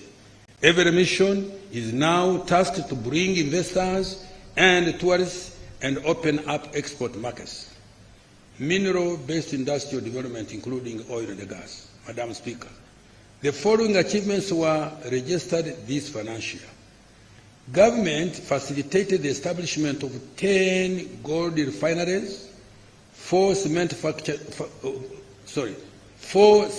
manufacturing plants, and 1 tin processing plant, contributing to mineral processing and refining. In the oil and the gas sector, the Telenga and Kingfisher oil projects are on track for first oil production in 2026. An agreement to construct 60,000 barrels per day oil refinery, which will kickstart the petroleum chemical industry, was signed between Alpha MBM from AIE and the Uganda National Oil Company. Once operations start, the oil and the gas sector will contribute between $1 and $2.5 billion annually to the country's revenues. With regard to local content in the oil and the gas industry, more Ugandan companies and individuals have benefited from contracts issued and jobs respectively. Out of 5,693 Tier 1 contracts amounting to a total of value of US dollars 5.4 billion awarded to date. 4,796 contracts, 64% were Ugandan companies. 84%. 84%, yes, I said that, Mama, were to Ugandan companies amounting to US dollars 2.25 billion. Also, US dollars 33.4 million, equivalent to shillings 121 billion, has been spent on goods and services consumed from the surrounding communities in Bunyoro. More than 14,000 Ugandans have been trained in various technical areas, and so far about 17,000 direct and 39,567 indirect jobs have been created. Kabalega International Airport is nearly complete, and over 700 kilometers of roads have been constructed in the Albertine region to support commercial production of oil and gas. Government is expediting the finalization of the 1,443-kilometer East African crude oil pipeline, EACOP, which is now 58% complete, with engineering works at 98% completion and procurement of the major equipment for the pipeline at 83%. Following INOX commencement of the bulk supply of petroleum products in August 2024, the country has experienced relative stability in supply and pricing. This has been realized due to elimination of the middlemen and speculative tendencies. As a result, Uganda currently saves up to US dollars 72.8 million annually on fuel imports. Madam Speaker, I have provided 875.8 billion next financial year for mineral-based industrial development, including oil and gas, for one, continued qualification of mineral resources, starting with iron ore, gold, and copper, and strengthening their tracking system. Two, capitalization of the Uganda National Mining Company. Three, establishing mineral markets and buying centers to enable transparent mineral trading. Four, expediting finalization of the East African crude oil pipeline. And five, prioritizing of the construction of the oil refinery and refined products pipeline, among others. Science, technology, and innovation, including ICT and creative industry.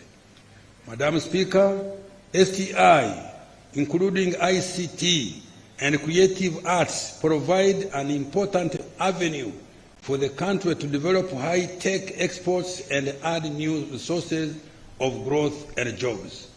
Madam Speaker, this financial year, the following milestones have been achieved in the development of knowledge economy. One, completed and operationalized the Kira vehicle plant in Jinja. The plant has an annual capacity of 2,500 vehicles. So far, 41 buses have been produced, out of which 29 are electric. The electric buses produced can run up to 500 kilometers when fully charged. The plant has signed a letter of intent to supply more than 3,700 electric buses to West Africa. The plant has signed a letter of intent to supply more than 3,700 electric buses to West Africa.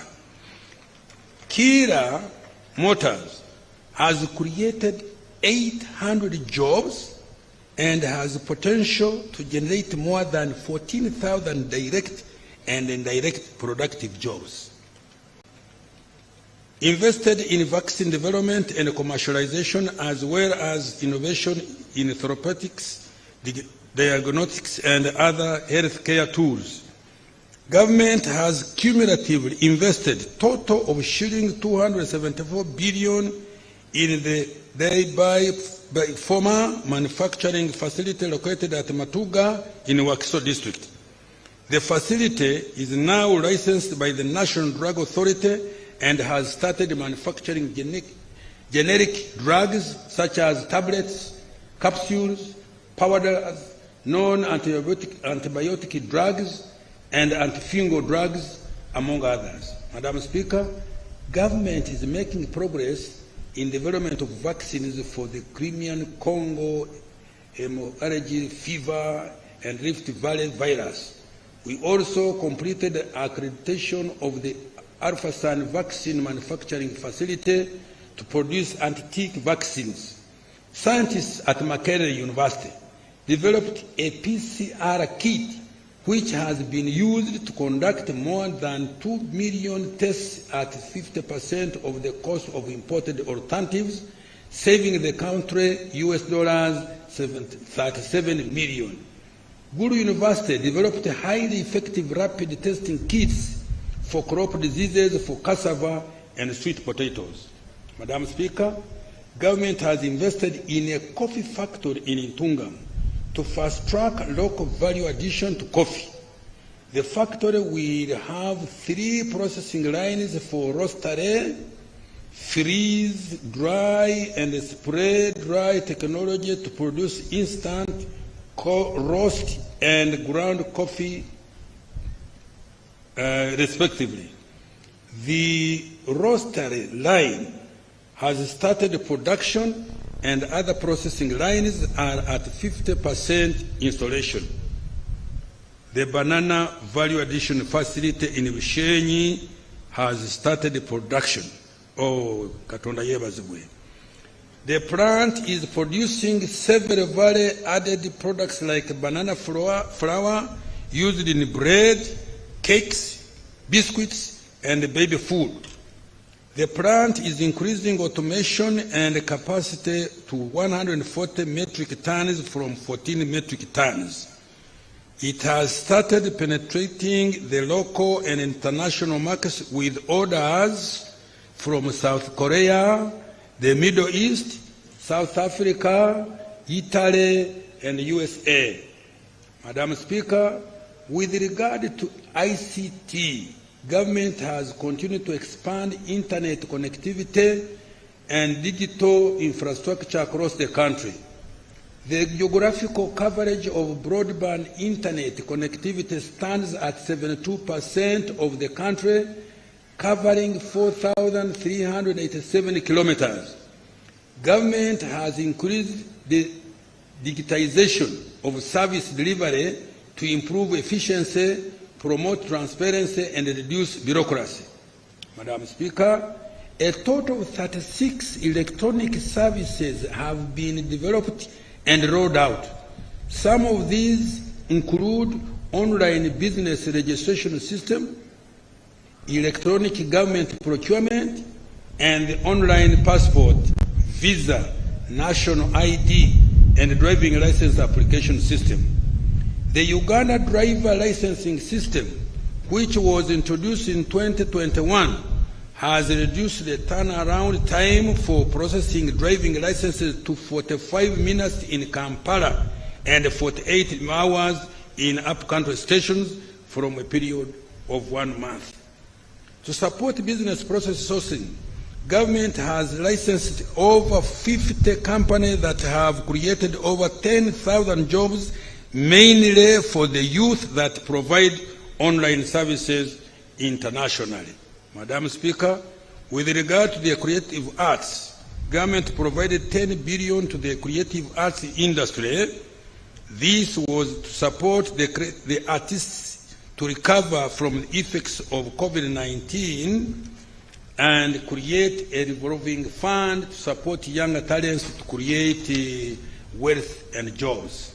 Madam Speaker, I have provided shillings 835.98 billion for science, technology, and innovation, including ICT and the creative arts industry.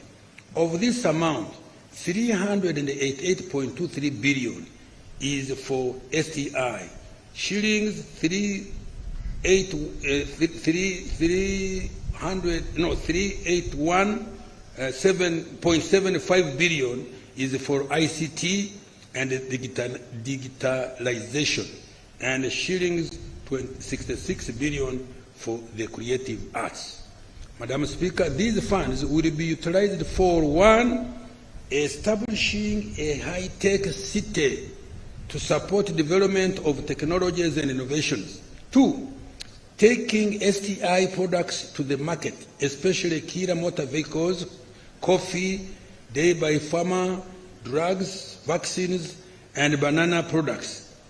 Additional investment in R&D and innovation, increasing coverage, reliability, and affordability of Internet, enhancing digitization of government services and e-commerce, promoting BPO for job creation, acquiring a home for creative artists for their production and innovation, fast-tracking the Copyright and Neighboring Rights Act to protect intellectual property and artistic works, and finally, further capitalization of the revolving fund for arts with an additional shillings 18 billion, bringing it to a total of shillings 23 billion.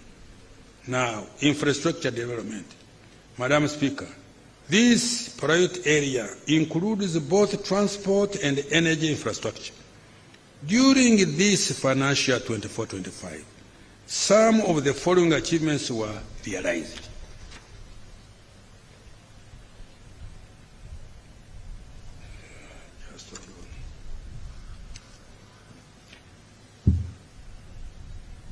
Integrated transport infrastructure and services. Madam Speaker, the road network that is tarmacked now stands at 6,287.6 kilometers, representing about 30% of the national road network compared to 3,112 kilometers in financial 2010-11.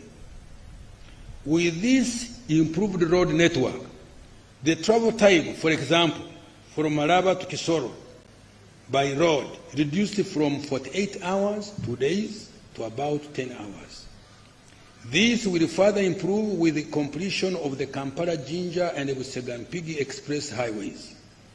Uganda is now connected by tarmac roads at all its major international border points, from the South Sudan border, Kitgum, Nimule, Oraba, in Acholi and West Nile, to the southern border of Tanzania, Mutukula, Rwanda, Mirama Hill, Katuna, and Chanika, and the Congo border, Bunagana, and from the Kenya border, Wakaka, Maraba, and Busia, to the Congo border, Mpondwe, Busunga, and Kaisotonya in the west.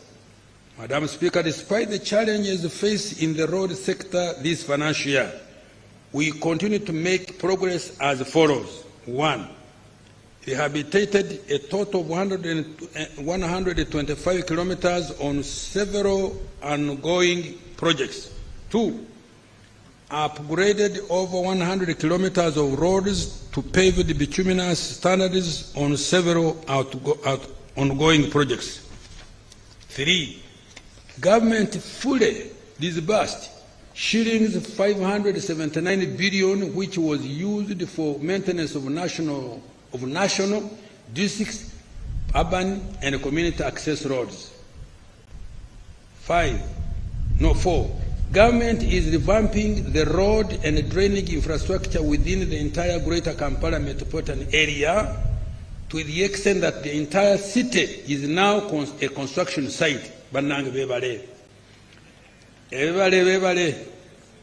total of shillings 1.4 trillion has been dedicated to improving roads and drainage within the Great Kampala metropolitan,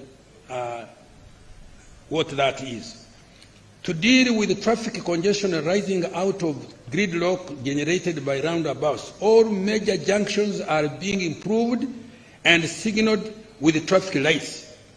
The Kampala flyover and road upgrading project has been completed. Beverly. Construction of 10 bridges is ongoing at an average of 74.7% progress. Madam Speaker, next financial year, government has significantly increased the budget for road infrastructure development. I have allocated an additional 790 billion, bringing the total budget for roads to 4.28 trillion. The following will be prioritized next financial year. 1.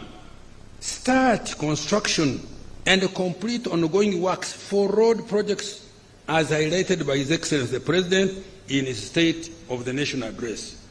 In addition, the roads which had been left out to be prioritized are Puranga Acholi Bur, 64 kilometers, Kampala Gayaza Karaji, 33 kilometers, Lugazi Wikwekiyindi, 28 kilometers, Kabwohe Wiziwera Nyakambu Nsika Nyakabirizi, 92.2 kilometers, Kisubi Nakauka Natete Kasanje Impigi Mauguru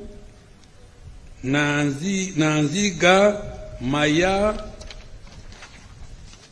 Buaya 71 kilometers, Busega Mpigi 10 kilometers, Najanankumbi Usabara 11 kilometers, Lusalira Nkonge Lumegere Sembabule 97 kilometers, Karugutu Ntoroko 50 kilometers, Kabale Lake Bunyonyi 15.1 kilometers, Kisoro Nkuringo Lubugiri Muko 70 kilometers, Laropi Moyo Afoji 39 kilometers, including a bridge at Laropi, Koboko Yumbe Moyo 105 kilometers, Namagumba Budadiri Kalugugu 33 kilometers, Tororo Busia 25 kilometers, Katuna Mukono Kamuganguzi 104 kilometers, Moroto Lokitanyara 42 kilometers, Hamurwa Kerere Kanungu 47 kilometers, Liantonde Kashagama Nyabitanga Ntusi 57.7 kilometers, Isingiro Rugaga Mutukula Ngarama Kashumba on the border with Tanzania 164 kilometers. I hope my friends who were talking to me yesterday, I have satisfied you. Masindi Bridge and Karuma Bridge. Start construction and complete ongoing works for bridges as highlighted by His Excellency the President in his State of the Nation address. 3. Commence implementation of the Kampala-Jinja Express Highway through public-private partnership framework. And 4. Prioritize maintenance of the core national road transport network and DUCA. Railway transport, Madam Speaker, in November 2024, His Excellency the President launched construction of 272-kilometer standard gauge railway from Malaba to Kampala. The SGR is a strategic investment for our country. It will cut cargo transport costs by half from the current $120 per ton and reduce transit time from Mombasa to Kampala from 7 days to 1 day, turning Uganda into a land-linked country as opposed to being landlocked. These initial works, the initial works for construction of the standard gauge railway have started. Madam Speaker, government has completed the refurbishment and commissioning of the Mukono-Kampala meter gauge railway line In addition, rehabilitation of the 375 kilometers of the Tororo to Gulu meter gauge railway will be completed by February 2026. Madam Speaker, next financial year, priority intervention will include completing the rehabilitation of Tororo Gulu meter gauge railway line, refurbishment of the Mukono Jinja meter gauge railway line, and construction of the standard gauge railway from Kampala to Malaba. Now, water transport. Madam Speaker, government has constructed and maintained a number of ferries providing essential services to connect isolated communities and facilitate access to markets.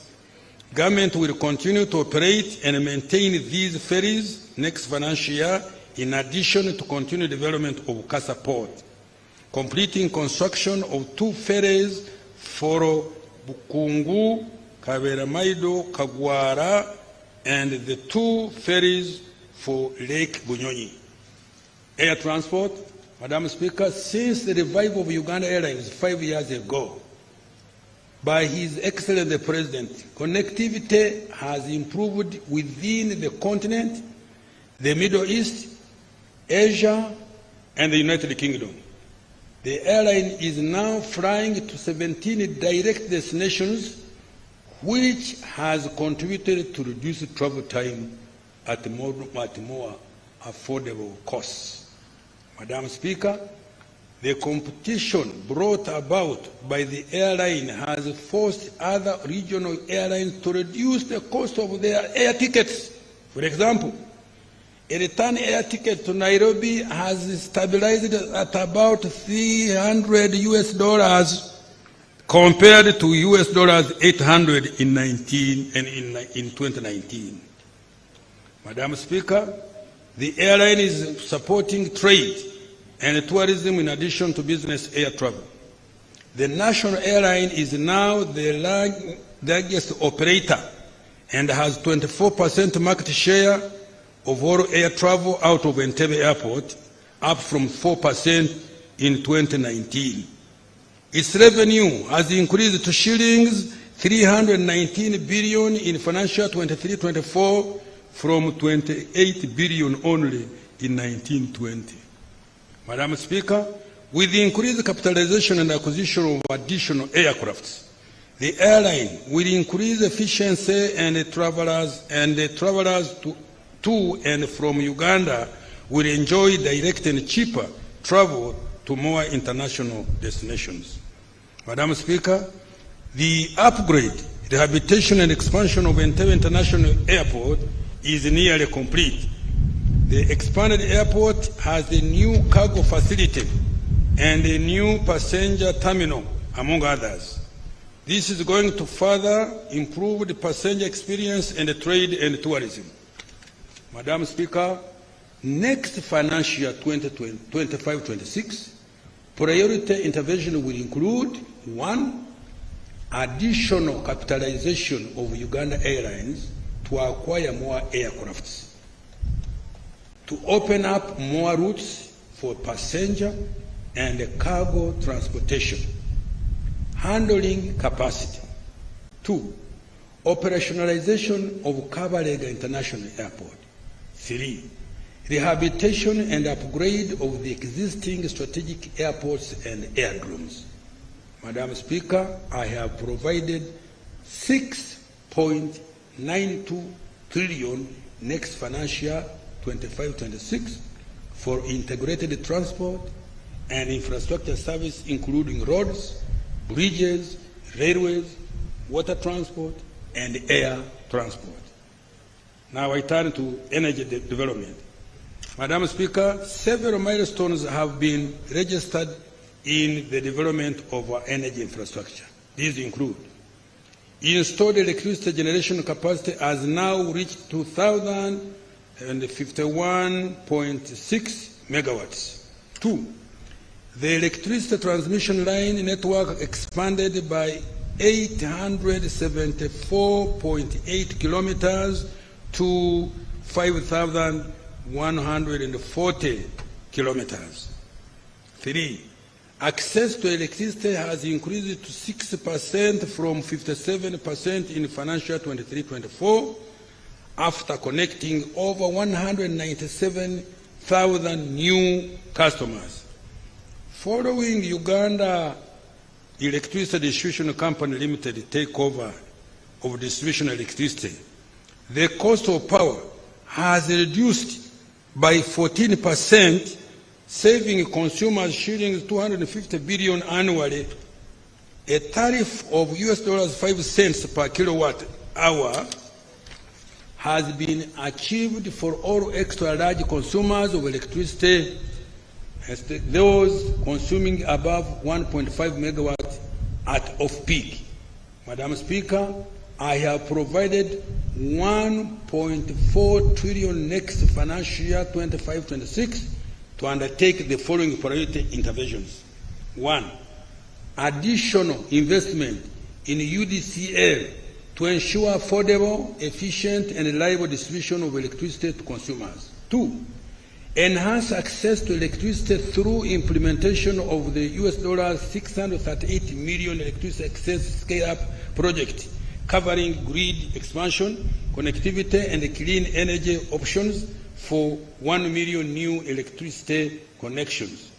Further, government will continue investing in priority transmission lines and substations, particularly to the industrial parks, growth centers, and other strategic manufacturing facilities like the clinker factory in Moroto, Karamoja, the fertilizer factory in Kampiringisa Mpigi, Simba cement factory in Imbarara, Western Uganda, Day by Farmer in Matuga, Wakiso district, and the coffee factory in Ntungamo, among others.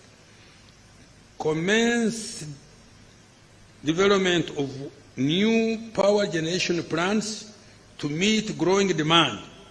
These include new hydropower plants at Ayago and Oryang in Nyoya district, and Kiba in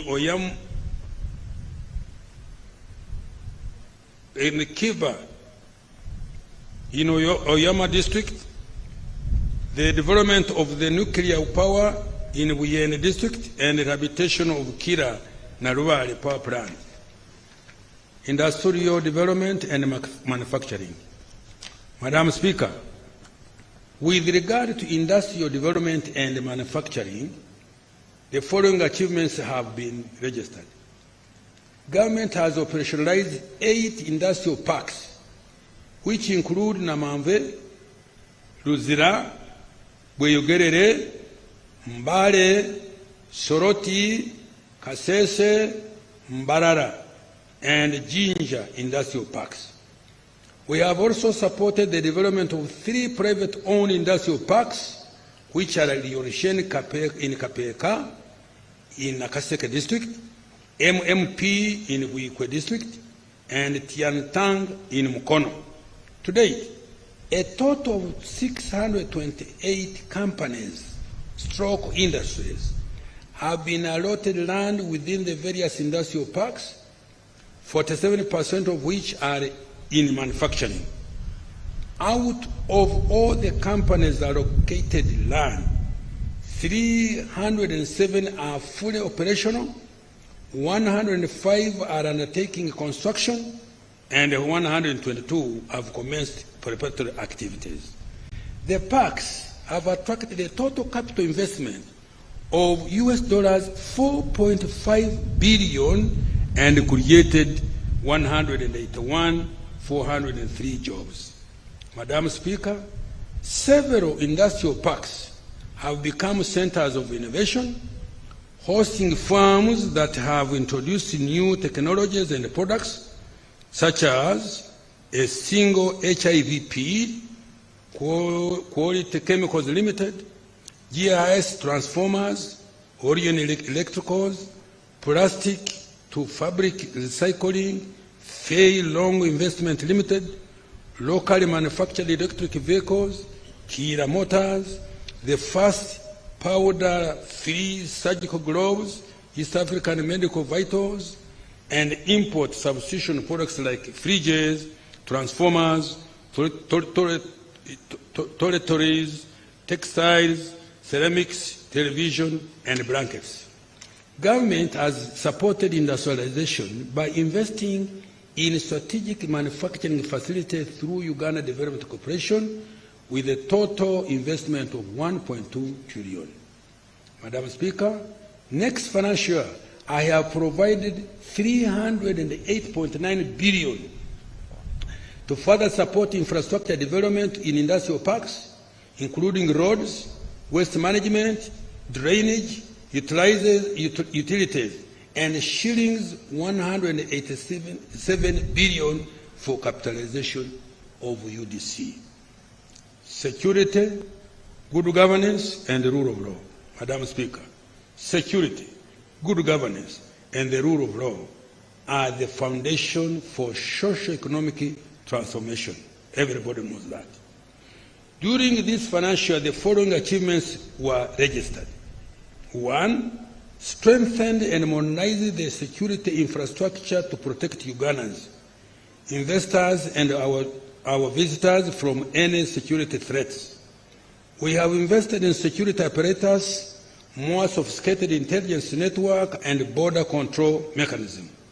2, provided adequate funds to security institutions, including the military, police, prison, and intelligence agencies, for operations and improving capacity and welfare of men and women in uniform. 3, promoted regional and international relations, including playing a strategic role in the peace process in Somalia, South Sudan, the DRC, and Equatorial Guinea. Registered a 4.1% decrease in the volume of crime from 274 cases reported in 2023 to 218,715 cases in 2024, and a subsequent decline in crime rate from 516 to 476 per 1,000 persons.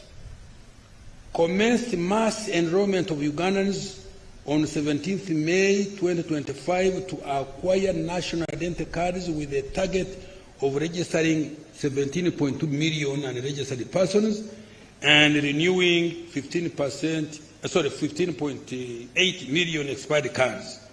Apart from securing elections and aiding our national security, the national ID has contributed to improve the efficiency in accessing public services, broadened financial inclusion, eased the travel within the East African community, and stamped out fraud arising from identification.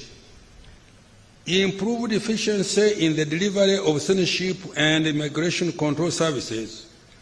The average turnaround time for processing of honorary passports has reduced to 4 from 14 days. Government has started to roll out the intelligent transport monitoring system to improve security. To date, 26,818 vehicles and 62,512 motorcycles have been registered.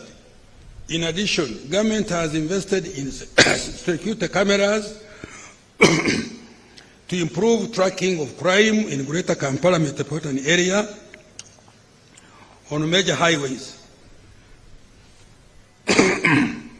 Sorry. Government has also started implementing regulations for speed limits using the express penalty system to reduce fatalities on roads. This is the way to go. If there is any problem with the rates, they will be reviewed and the penalty will stay to save the lives of Ugandans. Uganda prisons is transforming from a consumptive to a productive force. This has contributed to food security and reduced the budget required to look after inmates. In addition, the prison service contributed to growth of local textile industry through increased production of cotton. This financial year, the service produced 1,733 metric tons of maize seed, 485 kilograms of cotton to the local textile industries, and 12,290 metric tons of grain to contribute to prisoners' feeding requirements. Government was effectively represented in courts, tribunals, and commissions.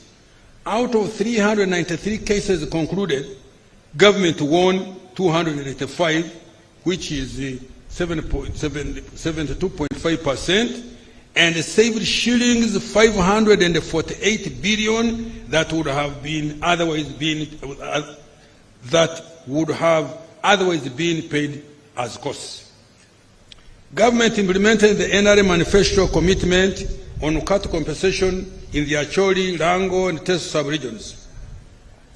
Since financial year 2021-22, a total of shillings 142.9 billion has been paid to 592 claimants. I have provided shillings 80 billion next financial year to pay the remaining claimants. In addition, I have provided 15 billion for ex gratia Akasimo to the Ruero war victims. Madam Speaker, next financial year, I have provided shillings 9.9 trillion for 1. Consolidating Uganda's security through continued modernization and professionalization of the security agencies. 2. Improving the welfare of the security forces. 3. Undertaking general elections in 2026, which are just around the corner. Increasing access to justice, law and order services. And 5. Strengthening immigration and border security. Madam Speaker, government is stepping up the fight against corruption. We are automating all government processes to reduce human interaction and ensure traceability. Investing in more performance and forensic audits and enforcing accountability. I think I should read this paragraph. Let me read it. Madam Speaker, government is stepping up the fight against corruption. We are automating all government processes to reduce human interaction and ensure traceability, investing in more performance and forensic audits, and enforcing accountability. Administration of justice. Madam Speaker, the following achievements were registered. The judiciary has significantly scaled up alternative dispute resolution mechanisms like mediation, plea bargaining, and small claims procedures, reducing justice costs and speeding up dispute resolution. For example, in 2024, a total of 3,391 cases were resolved through mediation. In addition, plea bargaining achieved a success rate of 87%. Completed the Supreme Court, Court of Appeal, Rukungiri High Court, and Budaka and the Patongo Magistrates Courts, 5 new High Courts, court circuits in Wakiso, Entebbe, Kumi, Rugazi, Patongo, and 10 magistrates courts were operationalized, bringing the total to 268 courts countrywide. Construction is ongoing of regional appeal courts in Gulu and Mbarara, Soroti and Tororo High Courts, and Karenga Magistrate Court. This will further reduce travel distances for justice. 3. There is increased use of technology in delivery of justice. The electronic court case management system is now operational in 20 courts, boosting filing rates by 20.6%. Additionally, 20 courts have video conferencing systems enabling online case handling, which has improved efficiency. Madam Speaker, I have provided 602.7 billion shillings next financial year under the Administration of Justice program for strengthening alternative dispute resolution, including the use of technology in justice delivery, building more courts to improve access to justice, and increasing the civil jurisdiction of magistrates' courts. Legislation and oversight. Madam Speaker, the legislature has registered several achievements during financial 24-25. Parliament held 73 sittings and passed 35 bills, concluded 3 petitions, passed 45 resolutions, adopted 53 reports. Most importantly, the turnaround time for enactment of legislation has reduced significantly.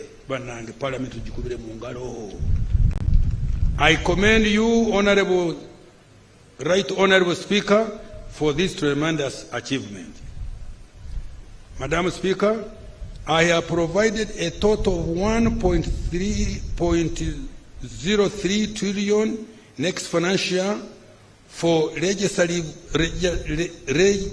legislative processes, public engagements and outreach, providing parliamentary oversight of democracy and governance, and ensuring accountability for public funds and implementation of public programs. Management of natural disaster. Madam Speaker, to protect Ugandans from disaster, this financial year, government invested 200.3 billion in early warning systems, mitigation interventions, and the provision of relief items to affected households and communities in the disaster-prone areas. Madam Speaker, next financial year, I have provided shillings to 20.7 billion plus a contingency fund of 169 billion to support disaster management. I have also provided 12.4 billion for improving meteorological services and early warning systems to improve efficiency and accuracy of weather forecasting for agriculture, air travel, and climate change tracking. Elimination of domestic areas. Madam Speaker, government has put in place a strategy to eliminate domestic areas in 3 financial years, starting financial year 25-26. Payment of domestic areas will prioritize suppliers of goods and services, contractors, and compensations for land and to war claimants. Madam Speaker, I have increased the allocation for domestic areas to shillings 1.4 trillion from 200 billion provided this financial year. To prevent accumulation of new areas, starting next financial year, my minister shall implement the following measures, and they are not easy measures. 1, enforcement of the commitment control system. 2, sanctioning accounting officers responsible for creation of N areas. 3, providing and ring-fencing adequate counterpart funding for multi-year projects. I am about to close. Financing the budget for the financial year. Resource envelope. Madam Speaker, the total resource envelope for financial 25-26 amounts to 72,481,502,103 shillings. This is detailed as follows. Domestic revenue amounting to shilling 37.55 trillion, of which 33.7 is from 33.94 trillion will be tax revenue, shillings 3.28 trillion non-tax revenue, and shillings 328.6 billion local government revenue. Domestic borrowing, shillings 11.38 trillion. Domestic financing maturing domestic debt 10.30 trillion. Grants and external borrowing for general budget financing is 2.08 trillion. External financing for projects is 11.33 trillion, of which 2.8 trillion are grants. Expenditure allocations. Madam Speaker, the following resources have been allocated as follows. Wages and salaries, 8.57 trillion. Non-wage recurrent expenditure, shillings 28.33 trillion, which also includes operational funds for institutions, financing for all wealth creation funds, financing for science and technology investment, grants for education and health, medicines, maintenance of infrastructure, and interest payments, among others. 3. Development expenditure, 18.24 trillion. 4. Domestic debt for refinancing, shillings 10.03 trillion. 5. Debt amortization, 4.98 trillion.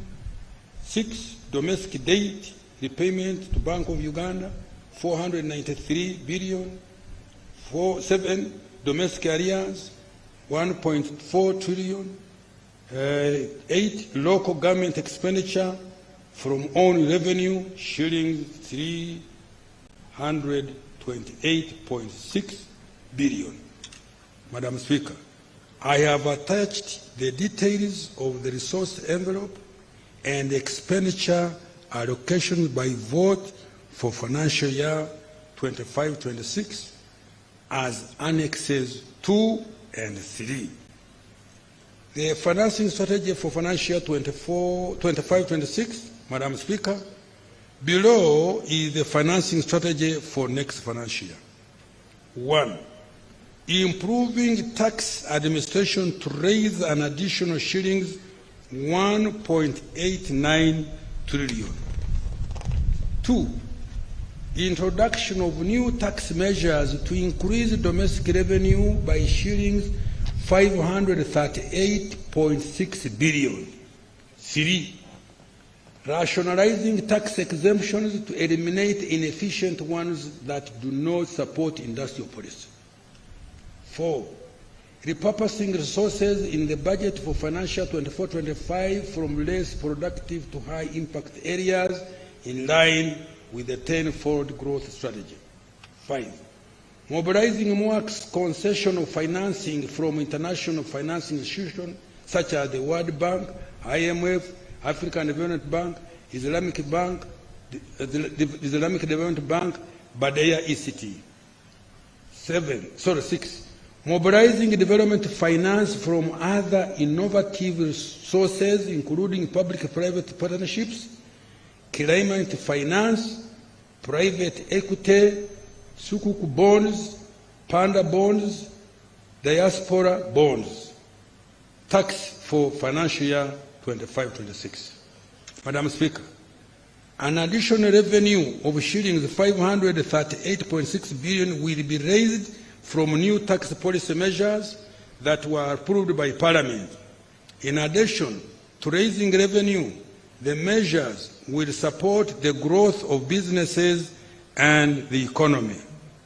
The measures also include technical amendments to tax laws aimed at improving clarity and consistency, creating a fairer and a more predictable tax environment for businesses and taxpayers, and removing ambiguities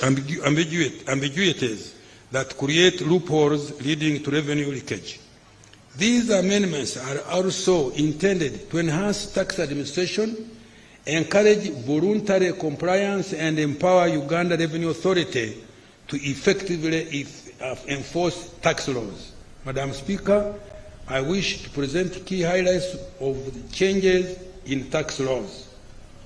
Income tax, exemption to start-up businesses.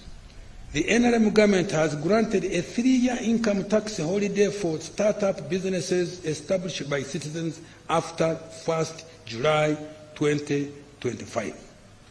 This is intended to support startups that struggle with the high initial investment costs.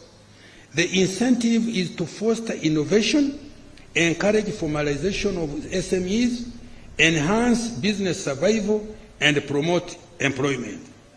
Exemption from capital gains tax on transactions. Government has granted an exemption from capital gains tax on transactions where an individual transfers assets to a company they have established but also under their control. This is a deliberate policy intervention aimed at encouraging formalization of businesses. Madam Speaker, currently many Ugandans operate businesses under their personal names, often as sole proprietors or informal entities. When these individuals seek to transition into more formal and structured corporate entities for purposes of growth, access to finance, strengthening governance, or succession planning, they face a capital gains tax liability simply for transferring their assets into a company they fully own. This tax burden has been removed. Income tax exemption for Bujagali hydropower project. Madam Speaker, government has granted an income tax exemption to Bujagali Energy Limited for 1 year up to 30th June 2026 in accordance with our contractual obligations. This is intended to mitigate a rise in electricity tariffs. Stamp duty. Removal of stamp duty on mortgages and agreements. Madam Speaker, government has removed stamp duty on mortgages and agreements. This reform is intended to lower the cost of debt for businesses and individuals. It will also remove the financial burden imposed on businesses and individuals when they enter into agreements. Tax Procedure Code, waiver of interest and penalty for voluntary payment of outstanding principal tax. Government has extended the waiver period of any interest and penalties outstanding as at 30th June 24, provided that the taxpayer pays the principal tax by 30th June 2026. This waiver is intended to provide relief to businesses and individuals to enable them to settle outstanding tax liabilities and resume normal operations. Value-added tax, reform of the penalty regime for non-compliance with IFRIS. Madam Speaker, we have implemented the electronic fiscal receipting and invoicing system, IFRIS, to improve tax compliance and reduce tax evasion. However, concerns have been raised regarding the high penalties of shillings 6 million per invoice, regardless of the value of the transaction, which disproportionately burden the taxpayers. To address this issue, the penalty structure has been amended so that the penalty for non-compliance will instead be twice the tax owed by the taxpayer.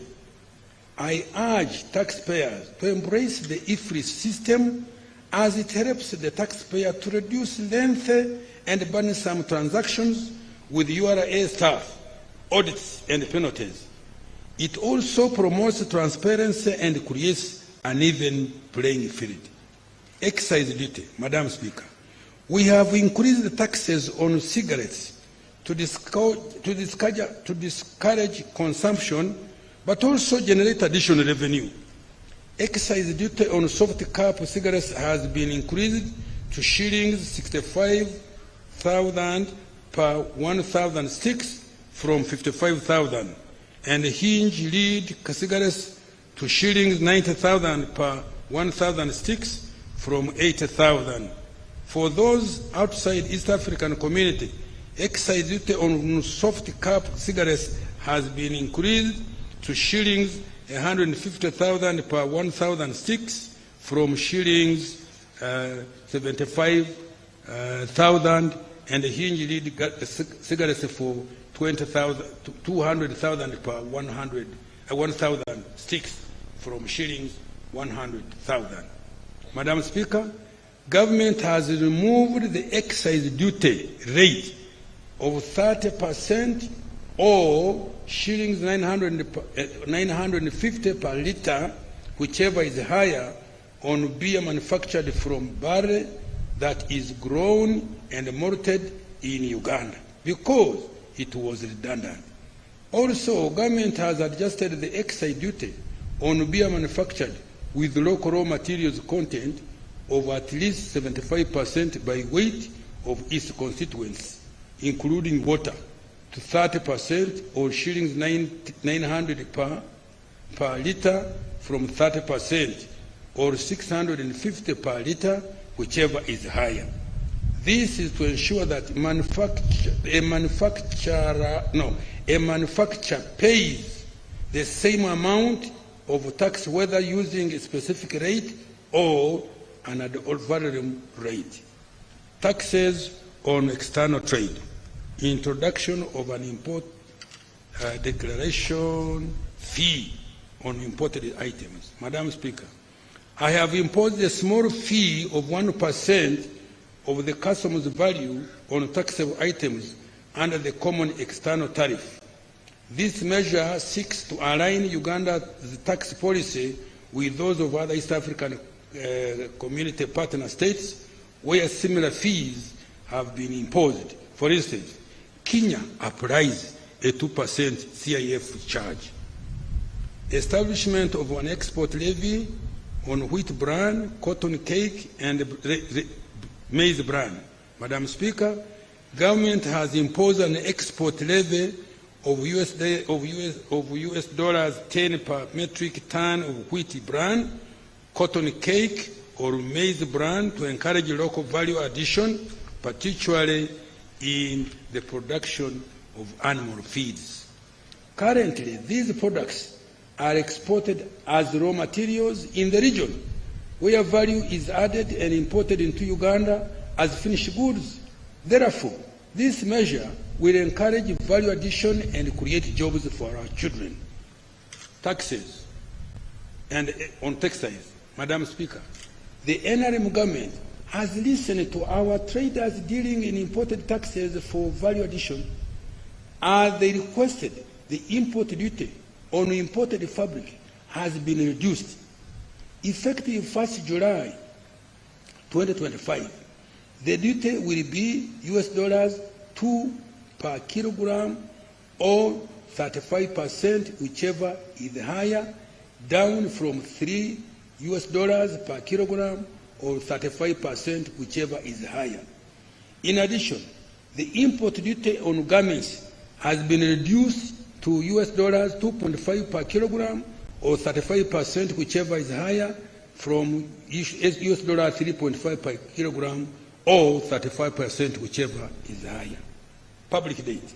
Madam Speaker, the stock of public debt is projected at $31.5 billion, equivalent to shillings 116 trillion by the end of June 2025. Of this, external debt accounts for $15.49 billion, equivalent to shillings 56.3 trillion, and domestic debt $16 billion, equivalent to 59.77 trillion. As a ratio of GDP, our public debt is estimated at 51.26%, which is consistent with the Charter of Fiscal Responsibility. Madam Speaker, Uganda's debt is sustainable and is projected to remain so in the medium to the long term. The debt has financed investments that support private sector growth by providing requisite infrastructure. Over the last 10 years, the areas which public debt has financed, including integrated transport infrastructure, 29.3%, electricity and infrastructure, including power generation plants and transmission lines, 27.6%, water for production and consumption, 11.5%, agro-industrialization, 5.1%, education and health, 5%, housing and urban development, 3%, and development of industrial parks, 2%. To maintain public debt sustainability, government is implementing the following actions. 1, domestic revenue mobilization to increase revenue collection and reduce borrowing. 2, mobilization more concessional financing from international financial institutions such as the World Bank, IMF, African Development Bank, Islamic Development Bank, BADEA, etc. 3, implementation of saving initiative, where Ugandans will invest in government securities using mobile money. Now, I want to conclude. Madam Speaker, I know I have tired you. Madam Speaker, in conclusion, Uganda's economy has taken off. Can I repeat? Madam Speaker, in conclusion, Uganda's economy has taken off. When I did this thing, people started it. We know what we are doing, man. The economic fundamentals, GDP growth, price stability, currency stability, jobs, export, FDI receipts are in good shape and highly competitive regionally and globally. The economic fundamentals, GDP growth, price stability, currency stability, jobs, export, FDI receipts are in good shape and are highly competitive regionally and globally. We have met the criteria for graduation from the category of low development countries. Poverty and inequality have just hold on. We have met the criteria for graduation from category of low LDCs. Poverty and inequality have reduced. Listen to this. Poverty and inequality have reduced significantly. Our deliberate onslaught on the subsistence economy has resulted in cutting the number of Ugandans working for only the stomach, kida kionka, to just 3 in every 10 homesteads. With our renewed commitment to fast-track full monetization of the economy and redirect resources towards agro-industrialization, tourism, mineral beneficiation, manufacturing, innovations by our scientists, and digital transformation, Uganda is indeed unstoppable. Unstoppable. Mwandibadde mukuba mu ngalo nammwe temumpadde maanyi.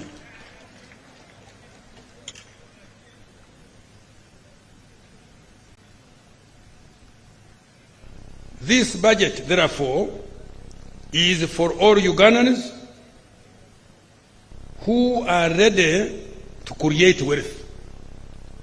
Fellow countrymen and women, take full advantage of the innumerable opportunities contained in this budget. Innumerable opportunities in this budget.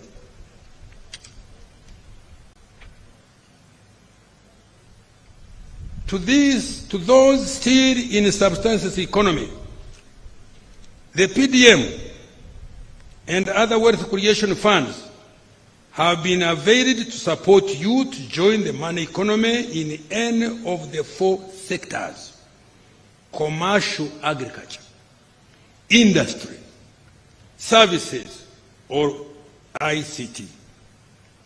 To the private sector, the 10-fold growth strategy presents many opportunities. Demand for household services and consumables is going to increase exponentially in the next 15 years on account of rising household incomes. The increase in GDP represents larger demand for intermediate goods and services among businesses. With a larger economy, government revenue will increase, and so will the size of government contracts to the private sector. To the investors and our partners in development, this budget guarantees peace, security, ease the taxes, and a tolerable administration of justice.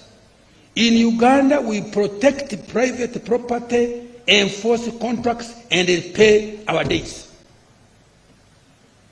To the youth, this budget offers opportunities to acquire more skills, access finance, innovate and develop new and better products. The budget also contains huge investments in sports, particularly to upgrade the facilities in preparation for CHAN and AFCON 27. To those in the creative industry, the NRM government has fulfilled its promise to provide you with a revolving fund, acquire a home for you, and enact a copyright law to protect your intellectual property. This is just the beginning of what we intend to do to open doors for you to escape unemployment and manipulation by self-interested individuals and groups. Take full advantage of the opportunities to make money and live a productive life. Take full advantage of the opportunities to make money and live a productive life. To the women and mothers of our nation, the budget has provided funds to improve your health, to ensure that your children are born in safe hands, are immunized, sleep under mosquito net, drink clean water, safe water, and are educated in nearby school for free. The budget has also allocated billions of support to your businesses. However, small to graduate. Let me repeat this. The increase in GDP represents a larger demand for intermediate goods and services among businesses.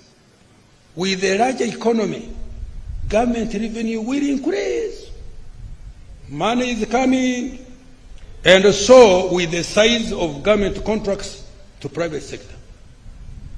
To the investor and our partners in development, this budget guarantees peace and security, ease the taxes, and a tolerable administration of justice. In Uganda, we protect private property, enforce contracts, and repay our debts. To the youth, this budget offers opportunities to acquire more skills, access finance, innovate and develop new and better products. The budget also contains huge investments in sports, particularly to upgrade the facilities in preparation for CHAN and AFCON 27. To those in the creative industry, the NRM government has fulfilled its promise to provide you with the revolving fund, acquire a home for you, and enact a corporate law to protect your intellectual property. This is just the beginning of what we intend to do to open doors for you to escape unemployment and manipulation by self-interested individuals and groups. Take full advantage of the opportunities to make money and live a productive life. Make money. To the women and mothers of this nation, the budget has provided funds to improve your health, to ensure that your children are born in safe hands, are immunized, sleep under a mosquito net, drink clean water, safe water, and are educated in a nearby school for free. The budget has also allocated billions to support your businesses, however small, to graduate into sustainable businesses. To the elderly, persons with a disability, and other vulnerable persons, wherever you are in this country, the budget offers several social safety nets, not only to shield you from poverty, but also to ensure that you can be productive and begin to live a decent life. To our cultural leaders, this budget has fulfilled His Excellency the President's promise of enhancing government support for your operations. For the religious leaders, the budget has provided funding to support functions of Interreligious Council. I now appeal to you to support mobilization of people for wealth creation and implementation of government programs. To the gallant men and women in uniform who are serving in UPDF, in the Uganda Police, in the Uganda prisons, and the intelligence services, this budget contains money to improve your welfare and capabilities. Continue to serve your country and keep it as safe as you have always done. Happy belated Heroes Day. I have adequately provided resources to ensure elections go on successfully by ensuring peace, security, law and order, and availability of all required equipment and documents. As we go about the electoral process, I implore all political actors to observe peaceful engagement and avoid distracting wealth creators.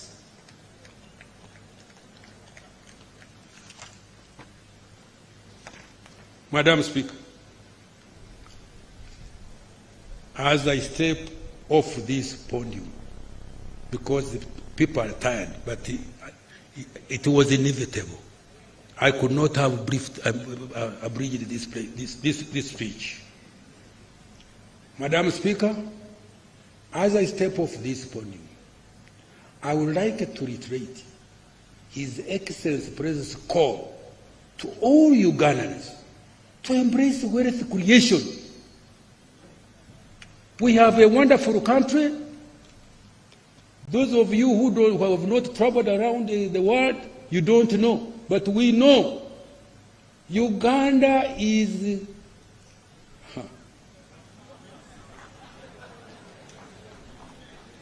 God, when He was creating Uganda, I don't know what our ancestors had done. I think they did very good things. We have got good weather. You think I could have put on a suit here in some other places? We have rainfall, although we are making a problem by cutting trees. You can grow any type of food here.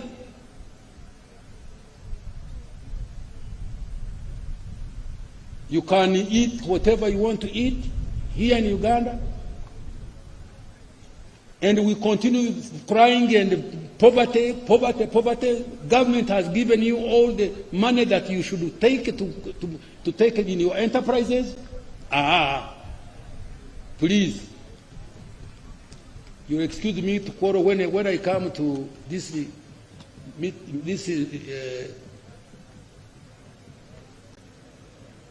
when I talk wanting to emphasize of the beauty of this country, I become emotional. Will you excuse me? No wars, systems are around. If you are somebody has done something wrong to you, the courts, the chief is here. Hey. And we want to live to 100 years. Have you heard? Me, I'm aiming with my president 100 years. Have you heard? I am 82 now. You can see.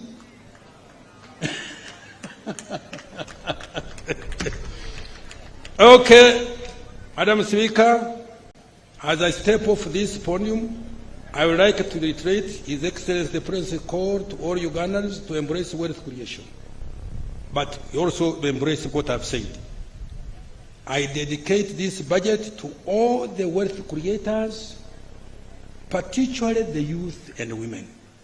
Madam Speaker, I humbly beg to move. Thank you so much, Honorable Minister.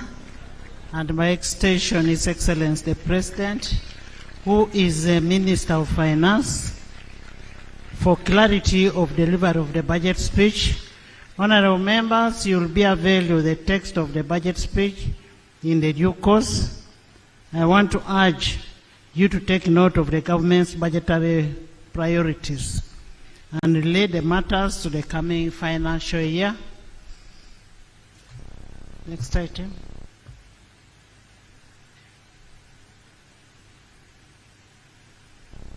Next item. Remarks by His Excellency the President of the Republic of Uganda. Honorable members and distinguished guests, I now take the opportunity to invite His Excellency the President to make his remarks to crown the budget speech. And remember, our rules of procedure state that when the President is making a speech, it must be heard in silence. Your Excellency, you're most welcome and kindly talk to the members of Parliament and by extension, the nation. Her Excellency the Vice President, the Right Honorable Speaker of Parliament, all the other leaders, honorable members of Parliament, ladies and gentlemen. The long speech of the Minister,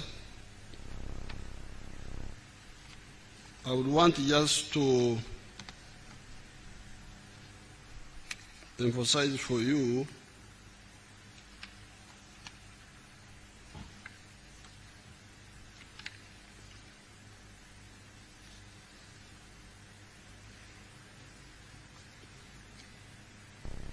I'm trying to see where it is here in the speech. There's paragraph 11 when you get the speech, where he informs us that the size of the Uganda economy is now $61 billion by the exchange rate method, and $174 billion by the PPP method, purchasing power parity. And because of that, and given our population, which is about 46 million, 49 something, we are now no longer an LDC, the least developed countries. We are now a lower middle income country.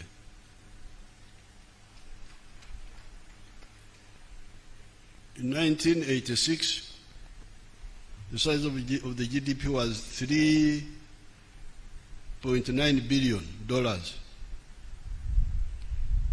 So you can see the economy has grown more than 20 times from that time.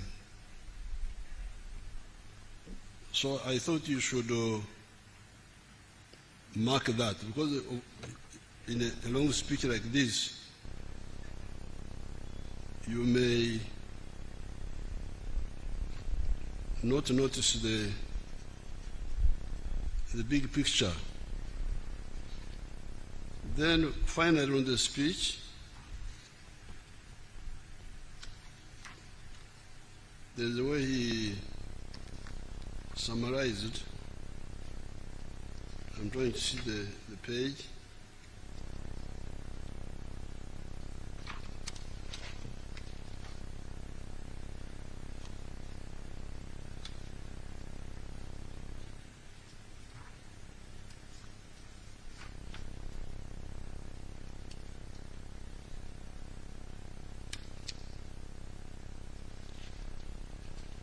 This is paragraph 140 in his speech, where he said, he told you of the economic fundamentals. That's a very good summary. And he said, Madam Speaker, in conclusion, Uganda's economy has taken off. The economic fundamentals, and what are those fundamentals? GDP growth. Is the economy growing or not? Price stability. Are the prices stable or not? Currency stability. Is the currency stable or not? Jobs. Are jobs being created or not? Export earnings. Are the export earnings going up or not? And then finally, FDI receipts. The foreign direct investment. Are they coming in or not? I thought that you should note that. Now, going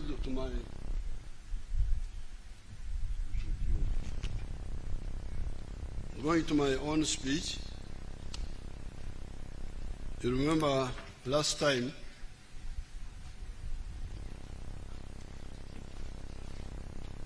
I promised that I would address two issues.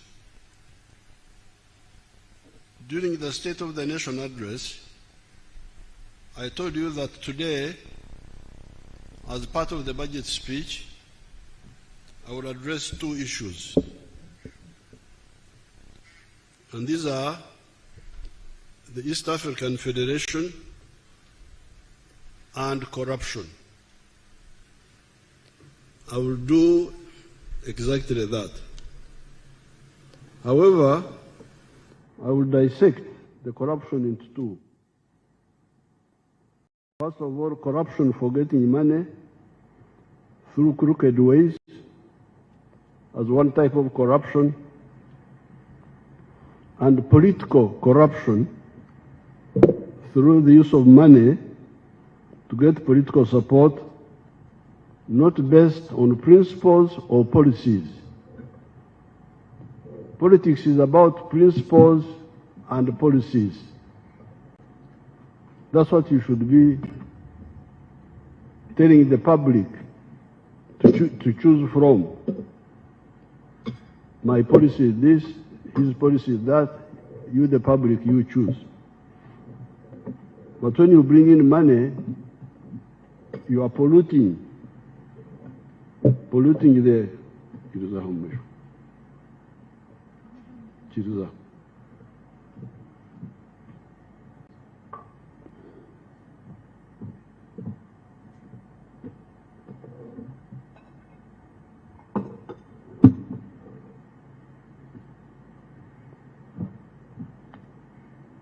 Let me start with the more important question of the political federation of East Africa and possible other federations in other parts of Africa.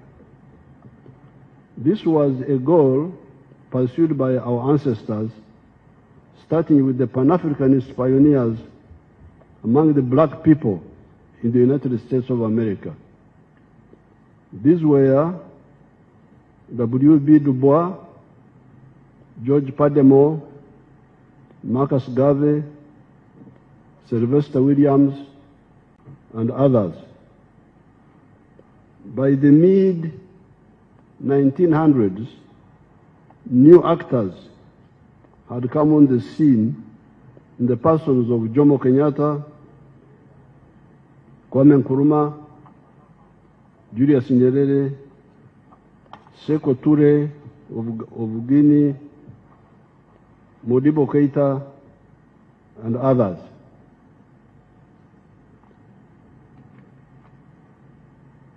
But if you go back, you will find that by 1900, the whole of Africa had shamefully been colonized because our egocentric and incompetent kings had failed to defend us, and instead we are busy fighting fratricide wars among us.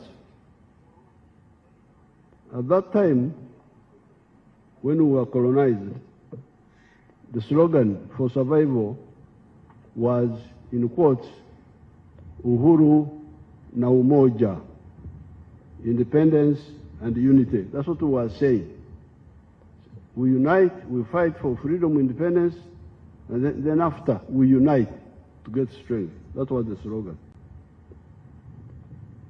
Starting with 1912, the Africans in South Africa took the initiative and started a new anti-colonial force, the African National Congress of South Africa.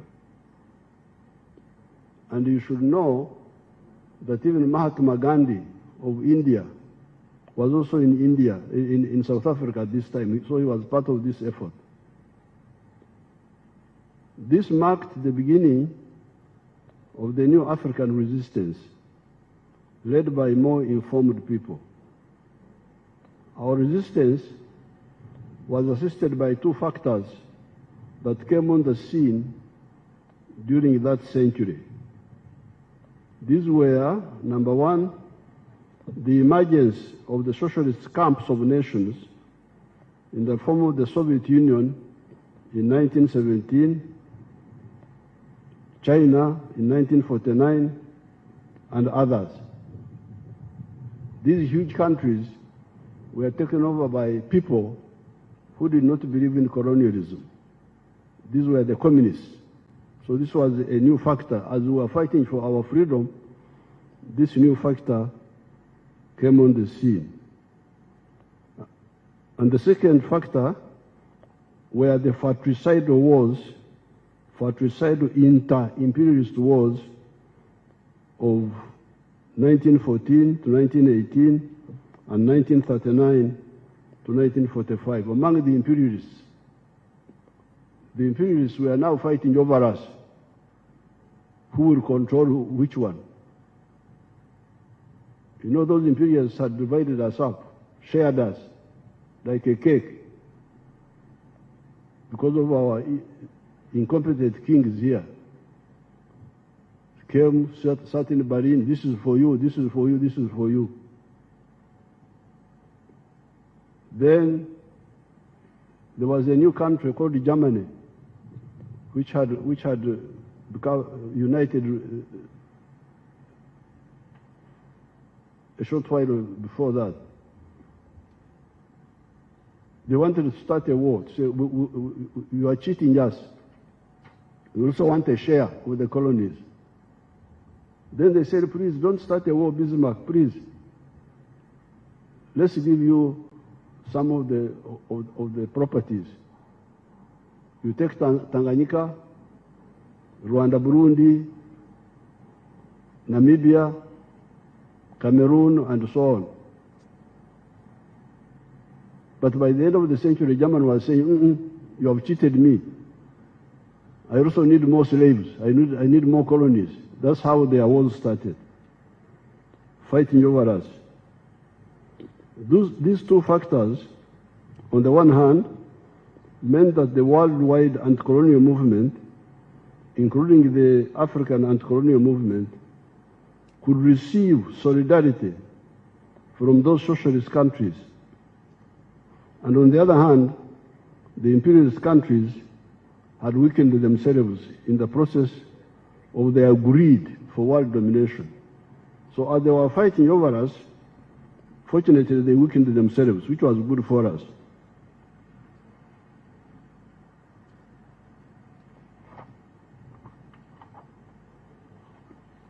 The worldwide anti-colonial movement, on account of these three factors, the three factors are our resistance, number one, number two, the emergence of the socialist countries which were supporting us, and number three, the mutual weakening of the imperialists among themselves. The worldwide anti-colonial movement, on account of these three factors, started scoring strategic victories with the independence of India in 1947, Indonesia in 1945, the defeat of the Kuomintang traitors in China in 1949, etc. Amazingly, the imperialists tried in many cases to maintain colonial control even after these catastrophes. The French tried to recognize Indochina, Vietnam, Cambodia, and Laos until the Vietnamese defeated them at Dien Bien Phu in 1954. The French were defeated in Algeria. The British faced the Mau Mau armed resistance in Kenya and mass resistance throughout the whole of Africa. Here in Uganda, Ignatius Kangabe Musazi led the mass resistance movement. I don't hear you, the political actors who are always on the radio, I don't hear you talking about I.K. Musazi, talking about nothing most of the time. Musazi played a very big role in our struggle. On account of this resistance, but this is also the weakness of the NRM Secretariat. They should do more sensitization. On account of these resistance efforts, by 1963, 36 African countries had achieved independence, uhuru, so we had achieved uhuru. It is these countries that founded the Organization of African Unity at Addis Ababa. There was, however, another almost 20 African countries that were still under colonial rule. The African Summit gave an ultimatum to the imperialists to give independence to the whole of Africa peacefully, or they would be ejected by force. People don't know this history. They just run around, but if you don't know this, you can make a lot of mistakes. So the OAU meeting in 1963 gave an ultimatum to the imperialists, said, get out of the whole of Africa peacefully, or we shall throw you out by force. The imperialists thought it was a mere hot air. They never paid heed. However, the Africans were serious and able to defeat the imperialists by force. Indeed, by 1974, Samora Machel had defeated the Portuguese army of 70,000 in Mozambique. Amílcar Cabral and his colleagues had defeated the Portuguese army in Guinea-Bissau. Agostinho Neto had defeated the Portuguese army in Angola. By 1980, Robert Mugabe and Zanla, their army, had defeated Ian Smith in Zimbabwe. 1990, Namibia got independence, and in 1994, the African majority defeated the white racists in South Africa. 5 centuries of Africa's shame of the slave trade and colonialism should have ended then. This is where we need to really examine ourselves. because we achieved victory, both by peaceful method and by war. So what happened? What happened? When you hear people on the radio talking, just talk, empty talk. What happened? Why did we people? This is not fiction. It is history. We defeated the imperialists by peaceful means, but also by war. So what happened? Exactly what happened?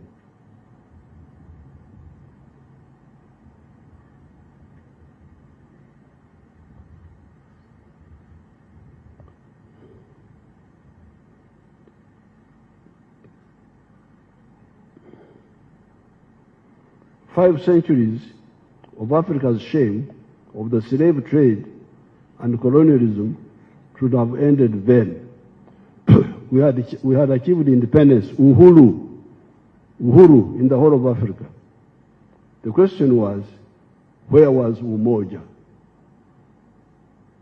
Because you remember the slogan was uhuru na umoja. Now by 1994, the whole of Africa had achieved uhuru. So what happened to the umoja? In the meantime, the question was, where was umoja, unity? In the meantime, we who were participants in much of this time had to diagnose the problem. In that process, we established the 3 historical missions and the 4 ideological principles. To establish the missions and the principles, we would start with a question. Question number 1 was, do the Africans need, deserve, and are they entitled to prosperity like other peoples in the world, or are they not so entitled? That's the question we would ask. Are the Africans entitled, and do they deserve prosperity like all the other people in the world? If the answer is yes, the next question would be, where does prosperity come from? Can prosperity sustainably come from begging? Because you remember the issue of aid. Can you get prosperity through aid? Our answer was no. Prosperity can only come from producing a good or a service, which is what Honorable Kasej is saying, by being a wealth creator, producing a good or a service by an individual, a family, a company, etc., and selling it sustainably with Echibaro. Echibaro is the assessing the profitability. In that way, you will get income and solve your problems. That, however, raises another question. Who will sustainably buy our goods or our services reliably with predictability? Because you can see what's happening in the world. The other time, you people, you said, well, we don't want our children to be homosexuals. Our children, we didn't say other people's children. We don't want our children to be homosexuals. Oh, and some of our friends who had given us market access took us off the AGOA list. Imagine. So, how can you rely on such a person for business? Today, you trade with him. Tomorrow, he stops you because of your internal policy, not even anything affecting him. So, the third question, who will sustainably buy our goods or services reliably and with predictability? When we started the African tribes, including my own, the Banyankwere Bahororo, we discovered that intra-tribal trade is either limited or completely absent. Why? It is because these communities sometimes produce similar products. The Banyankwere Bahororo, for instance, all have milk, beef, bananas, etc. A does not buy from B and vice versa.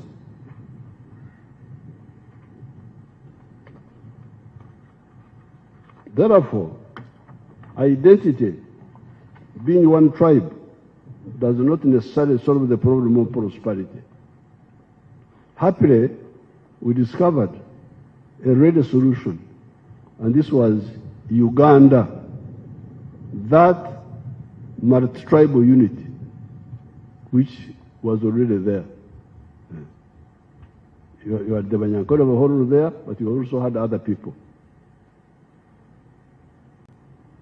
Even in the colonial times of the small enclave economy, the business complementarities among the tribes were already coming up. I was able to pay for education on account of two categories of actors. Category one was Amos Kaguta, my father, who had cattle he had inherited from his ancestors. Hence, those cattle were Enshugi, the cattle of Jaja, inherited from ancestors. You could therefore sell some of them and pay my school fees.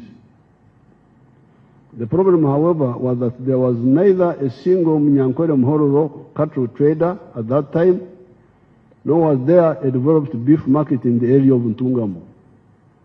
You know where Ntungamo is? You know where Ntungamo is, you people? You may not find it on the Uganda map. You may not find it.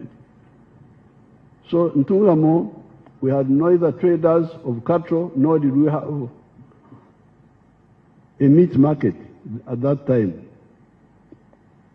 That is how the second category of rescuers came in. The people who rescued me to go to school. These were two Baganda, one of them called Warusimbi Mpanga, and another one called Buchenya. Buchenya, the Banyankwere would call him Buchenya, but the Baganda would call him Bukenya. Now that of Buchenya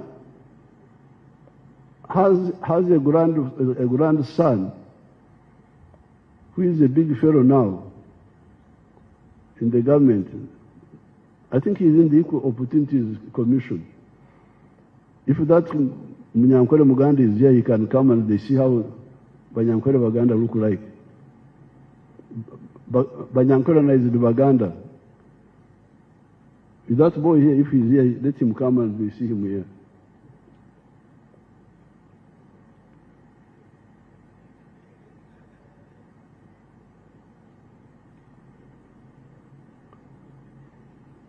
And then there was also a white man, Share. Was a white man, Share. Warusimbi was buying cattle for the Kampala beef market, Buchenya for the Mbarara market, and Share for the Kirembe copper mines workforce. So it was these three people who supported my education. Warusimbi would buy the cows to bring them to Kampala. Buchenya would take them to the small Mbarara market. Share would take the cows to Kirembe market. Even at that time, the complementarity among the tribes was becoming clear. But even in the pre-colonial times, the interzones trade had become clear. Textiles, Emianda, were coming from the coast in Zanzibar. The glass beads in Kwanzi were from the same source, and so were the guns. Ivory, Emino, however, was coming from the interior of the African continent, and so were the salt, the backcloth, the hose, etc. It is this historical mission of the need for prosperity that led us to discover the first ideological principle of our movement, of the NRM, as the minister was saying, patriotism, love Uganda. Why? It is because you need it for your prosperity as a market, among other advantages.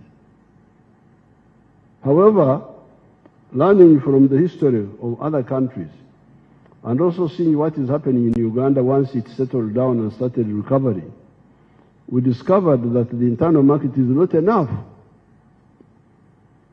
As we speak today, Uganda has got surplus of milk, maize, bananas, beef, sugar, cement, steel products of certain types, etc., as the minister was telling you here. Where do we sell all these? This is when the NRM asked the Ugandans the following questions.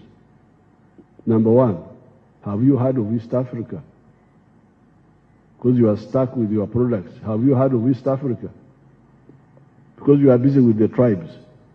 Some people are telling you, we, as Banyankore, we, as Baganda, we, as Acholi, some of those pharaohs are busy telling you about the tribes. Ifanga abasoga bene, we as this one. But why don't we solve the, if those are enough, why do we have a problem of surplus milk, surplus sugar, surplus this? And this is where the NRM said, have you heard of East Africa? Have you heard of Africa? Why don't you check whether they can buy what we produce and also buy what they produce? Indeed, as I speak now, East Africa and Africa are already buying parts of our surpluses. Otherwise, these sectors of the economy would have collapsed by now. That is how the NRM identified the second ideological principle of Pan-Africanism. Pan-Africanism. Love Africa. Why? It is because you need it we need it for our prosperity. This realization of the need for bigger markets was not only clear to the NRM, others before us had realized this. Germany was not one country until 1871. German-speaking people were divided into 39 kingdoms of Prussia, Saxony, Bavaria, etc. However, there was a strong business group in Prussia known as Junkers. It is written Junkers, but they pronounce it Junkers, that saw the importance of a united German market. Working with Bismarck, they pushed the Pan-Germanism agenda, the unity of the Germans.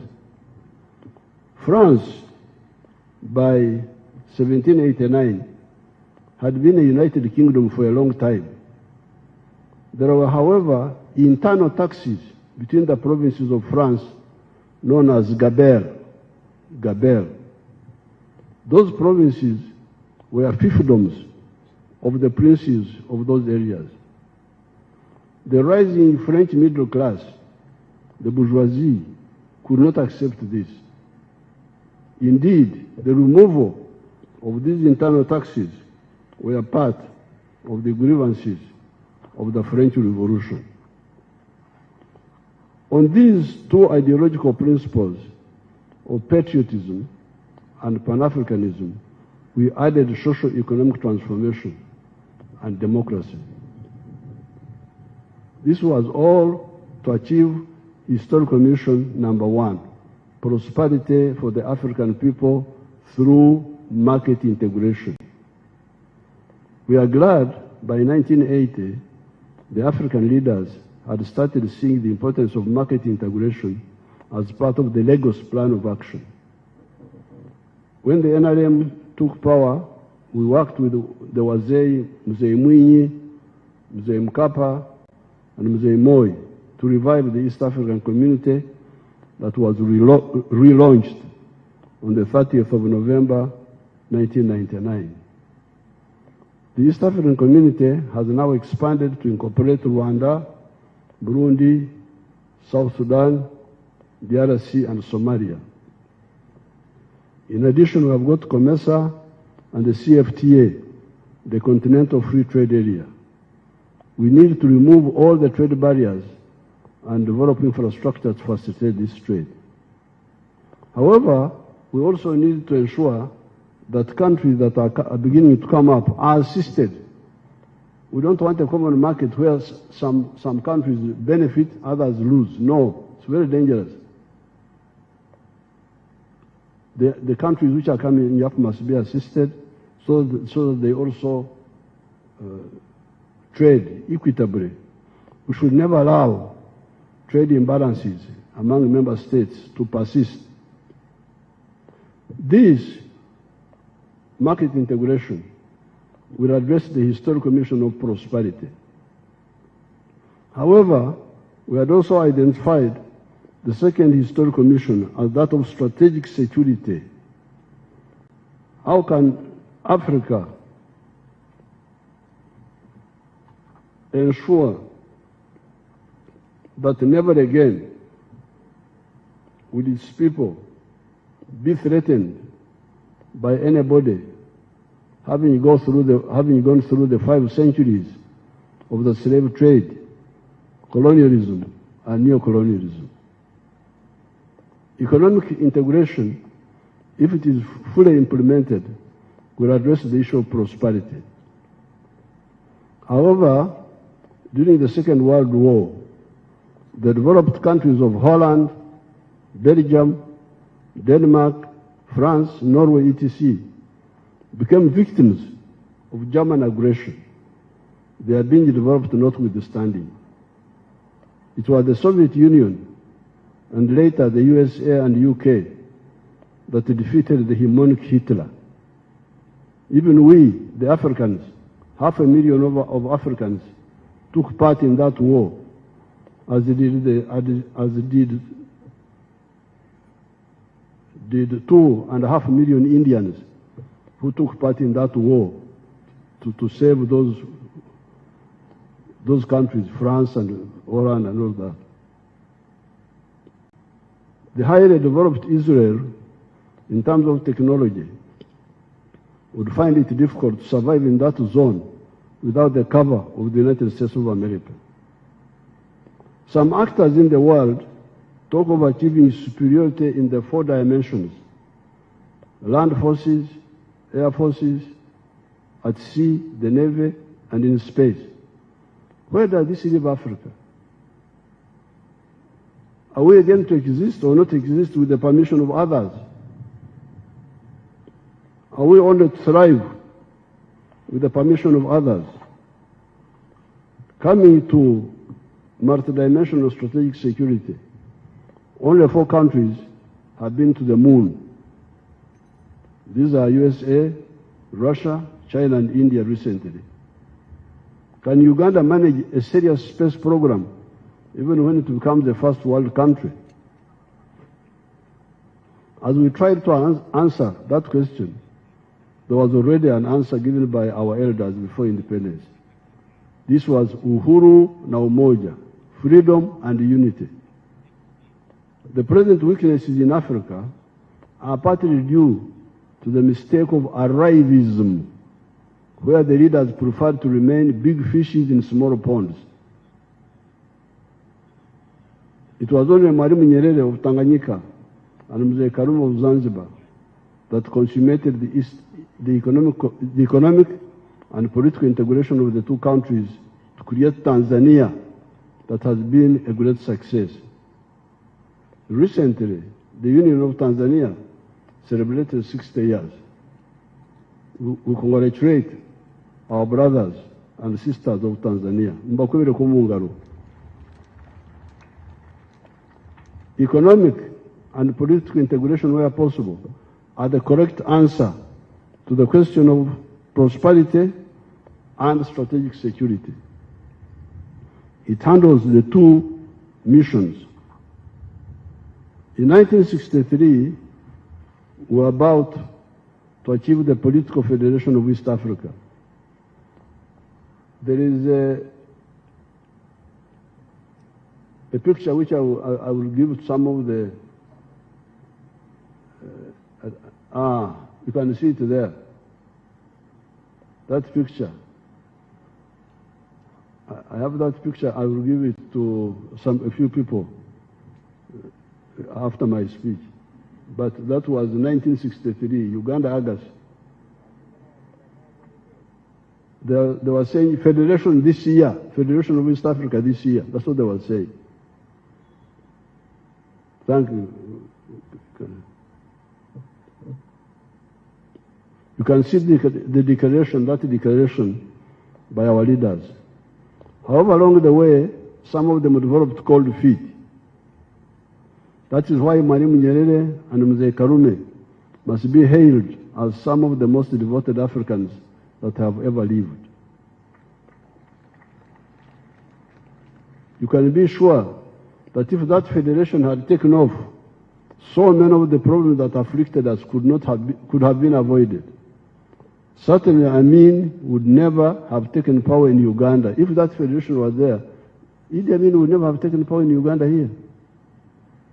Maybe the problems of Rwanda and Burundi could have been handled differently. The problems of South Sudan and Somalia could possibly have been handled differently, as would have been the problems of Congo. Why do I say this? Uganda, Kenya, and Tanzania, under one political authority, would have been so strong that their voice in these matters would have been decisive.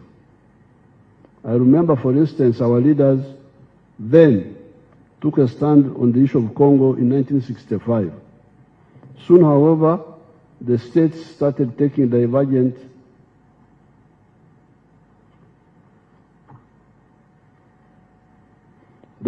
positions, which would not have been the case if they were under one political authority.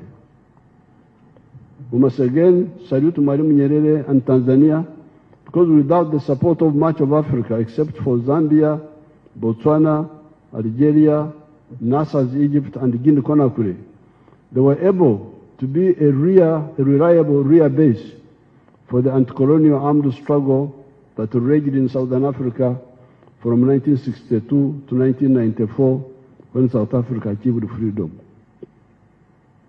It is a pity that after victory, we only got Uhuru, independence, and not Umoja, unity, especially political integration. The third historical mission we identified was the Undugu, brotherhood of the 1.5 billion African people. These people belong to only 4 linguistic groups: the Niger-Congo, the Bantus and the Kwa, the Nilo-Saharan, the Nilotics, the Cushitic and the Sudanic, the Afro-Asiatic, Arabic, Amharic and Tigrinya, and the Khoisan, the group in South Africa.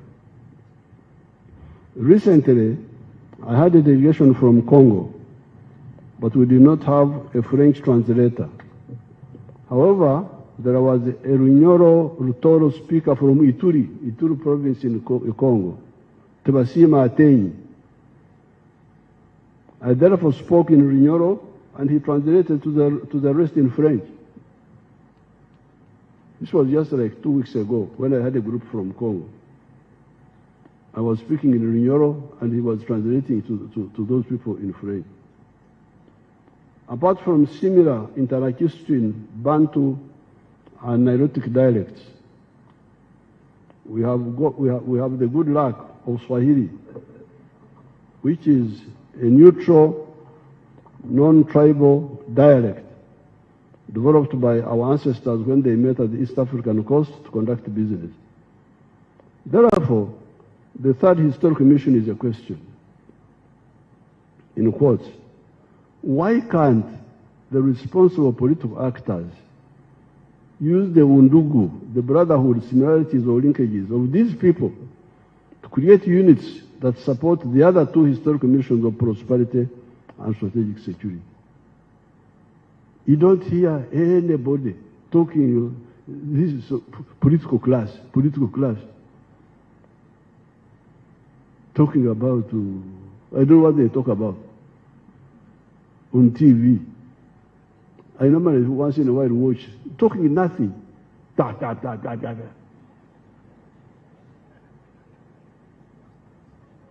can you have a political class lost? Because when we were young, we were very much involved. Whatever happened in the whole of Africa, we were involved.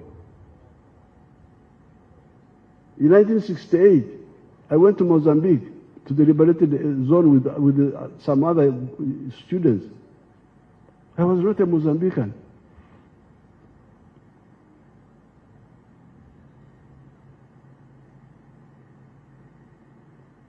balekanga bye wasaanidde kukola ne bakola bye batasaanidde kukola n'amazima tegali mu bo.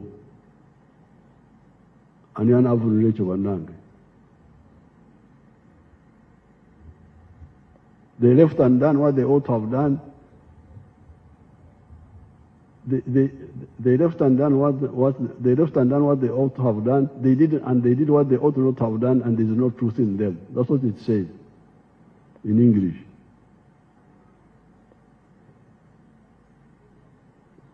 With these three historical missions and the four ideological principles, we were able to shape our strategy vis-à-vis Africa. The movement, when you talk of movement, you are talking about the three historical missions and four ideological principles. Not about me. You are not important. Elect me. Elect you for what? Because you are handsome, because you are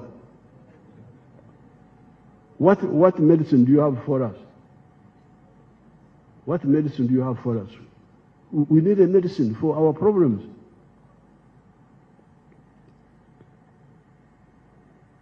With these three historical missions and the four ideological principles, we were able to shape our strategy vis-à-vis Africa. Whatever we did was guided by this.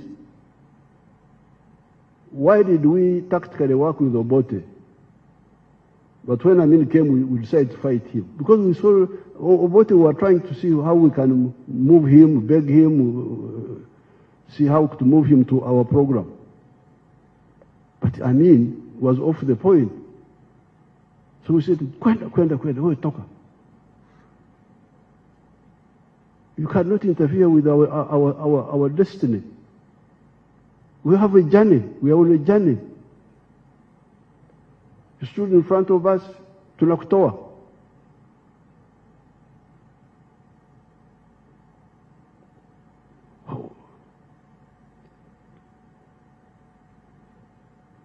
The strategy that we always commend, this strategy we always commend to our supporters, is to work for economic integration of the whole of Africa, so as to support prosperity of the African people and support the additional political integration in the parts of Africa where it is feasible by creating political federations, such as the Political Federation of East Africa.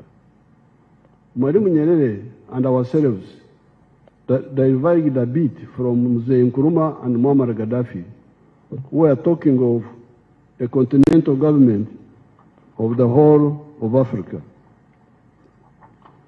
We do not think that such a target of a continental government of the whole of Africa was either feasible or even desirable, because the whole of Africa does not possess enough similarities and linkages to be cohesive, a necessary prerequisite for political integration.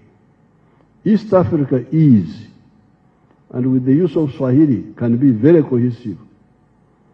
The whole of Africa should be one common market. Apart from the Niger-Congo linguistic group that has got a lot of similarities, there are also linkages with, for instance, the Nilo-Saharan groups of languages. This is how, amazingly, I discovered that the Somali word for cow is Saa. It is the very word that most of the Bantu dialects in the Great Lakes used to describe the cow dung, not any other dung. So what the Somalis call a cow is what we call cow dung here. But you can see the linkage. There are a lot of linkages with the Nilotic dialects that we do not have to go into here. It is this belief in the three historical principles and three historical missions and 4 ideological principles that enabled the student movement of the 1960s to metamorphose into the armed Fronasa that fought Amin and eventually the NRA-NRM.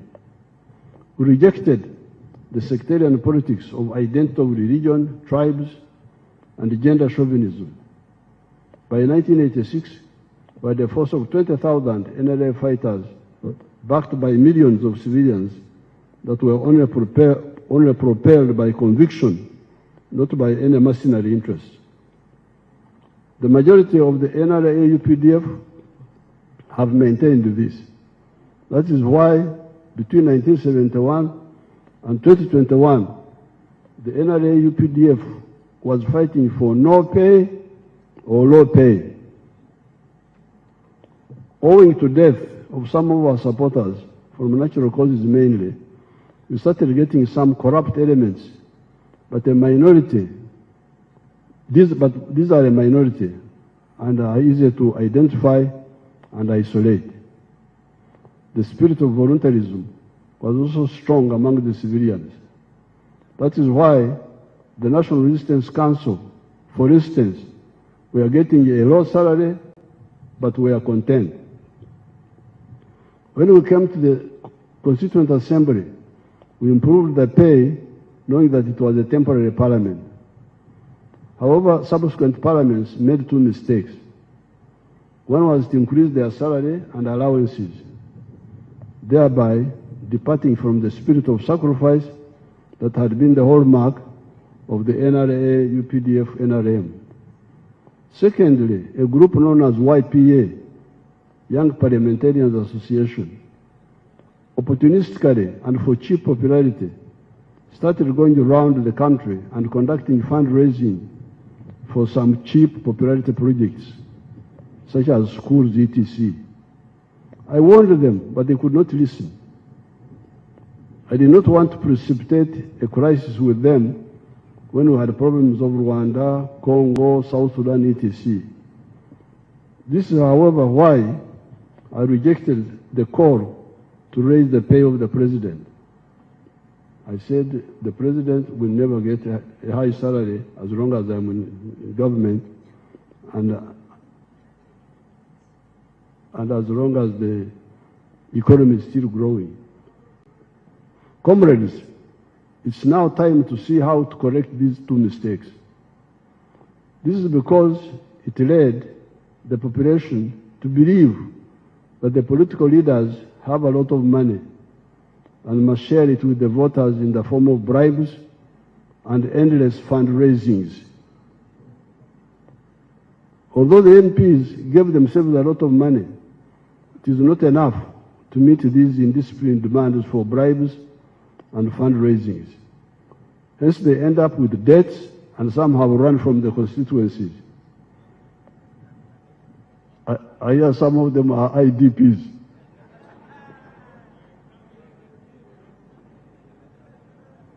Internally displaced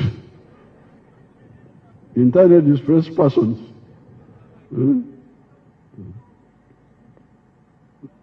The government, through the budgets, is the one that can help the people to solve their problems.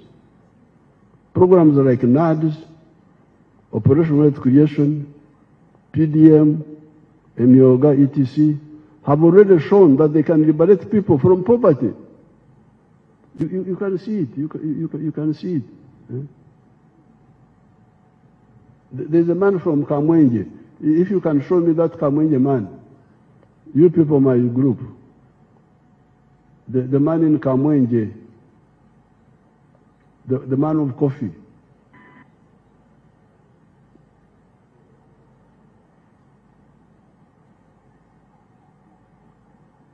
The man of coffee.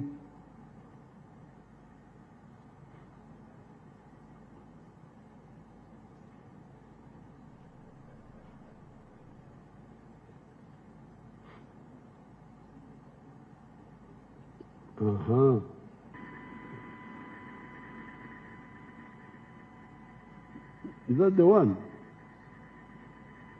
That's another one.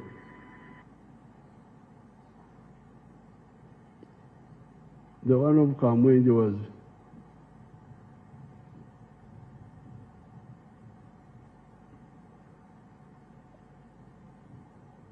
What has happened? Sabotage?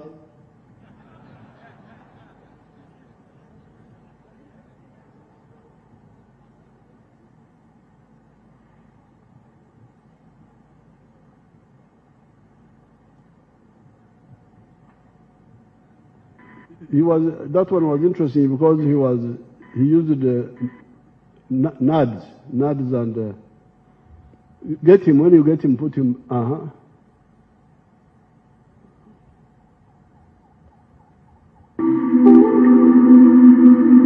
Amazina ni akole na Julius, a retired teacher. That's the one. Indi Kahunje Town Council, Rwenkuba Ward, Yamgonira Ser. Ejifamu ya akole na and family enterprises, elia ha acres makumi atano. Hanu maziroho emyaka mingi iri kuyenga makumi ashatu. Kuko mugezo myaka makumi ashatu emyaka yo kubanza mingi nkanje umuhinji w'ibicori nkandi ntinya cyo w'ibicori bingi munonga kuko kuna ukutandika n'ubu his excellency ya ari na PMA plan for modernization of agriculture nibwo natandika kukunda ideas ize then of recent kwa jero mu 4-acre model then nibwo natandika tinkaza guma mu bicori aboko mu bicori nkampinga acres and acres hamuherwa byona ishanga nyine mu katani kayishatu ukuziguza ishanga nyine mu kamiliyoni amago. The important thing is that this man moved into coffee and all those things. When we were with the NADS, PMA, there was something we were calling PMA, Plan for Modernization of Agriculture, which was like NADS. Then he started growing coffee. So what I'm saying here, the government, through the budget, is the one that can help the people to solve their problems. Programs like NADS, Operational Wealth Creation, PDM, MEOGA, etc. have already shown that they can liberate people from poverty. The current coffee boom was on account of the government scientists who developed the improved clonal coffee, different from the old variety that the people in Ushenyi had abandoned for the dairy industry. Now, I had some people saying that they are the ones who developed coffee, and so I had some people claiming that. I didn't want to quarrel with them before telling them, but coffee and all these enterprises, that is the grandson of Buchenya. Zahari Uganda Bantu is half Muganda, half Munyankole. Bagambira Buchenya kuyagire mbara. Tell them in English. Thank you very much, Your Excellency, the President. My name is Sirwaji Habib, a grandson of Bukenya, a very close friend to His Excellency, the President. I am privileged, Your Excellency, that my grandparents migrated and found themselves in Mbarara. So for us, we are actually very more fluent in Unyankore more than Luganda, although I'm called Sirwaji Habib. I thank Your Excellency for giving me an opportunity. Wafe Mbarara Katete. Bajaja wagenda yodi. Bajaja wagenda y'Olukumirwenda nsanvu. Era bakwata ettaka ddene nnyo. Nsanvu. Nsanvu, 1970. No. This was in the 1950s. Yes, Antikati, Your Excellency, Fetwabasanga, I mean, Watuzalanga Jetuli, ne Bali Baina Etaka, Dene Nyo. No, you go and find out from your parents if they. Thank you, Your Excellency. Okay, again. Thank you very much. This was in the 50s. Your man number 70.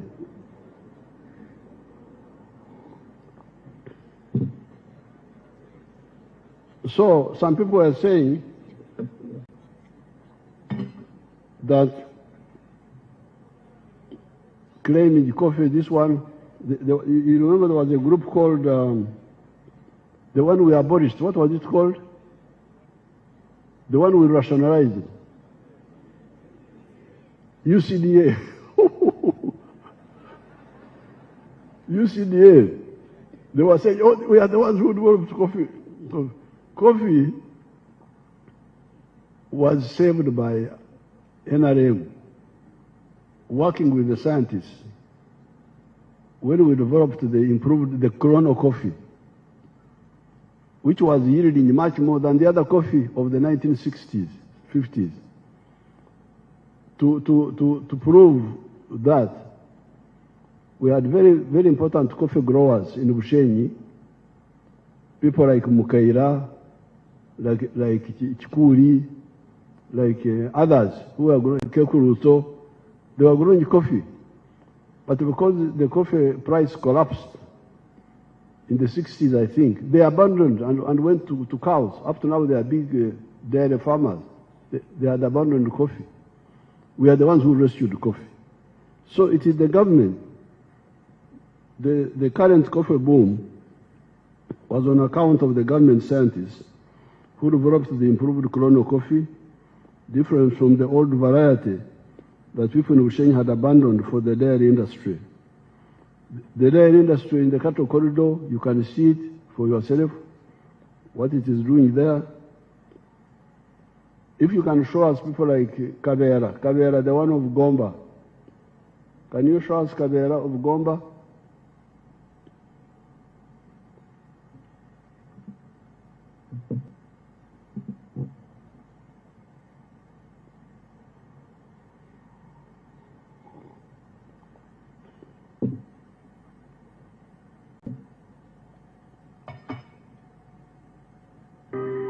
Kuva wano ku Gomba Next Generation Farm Institute era nga ye Gomba Next Generation Model Farm.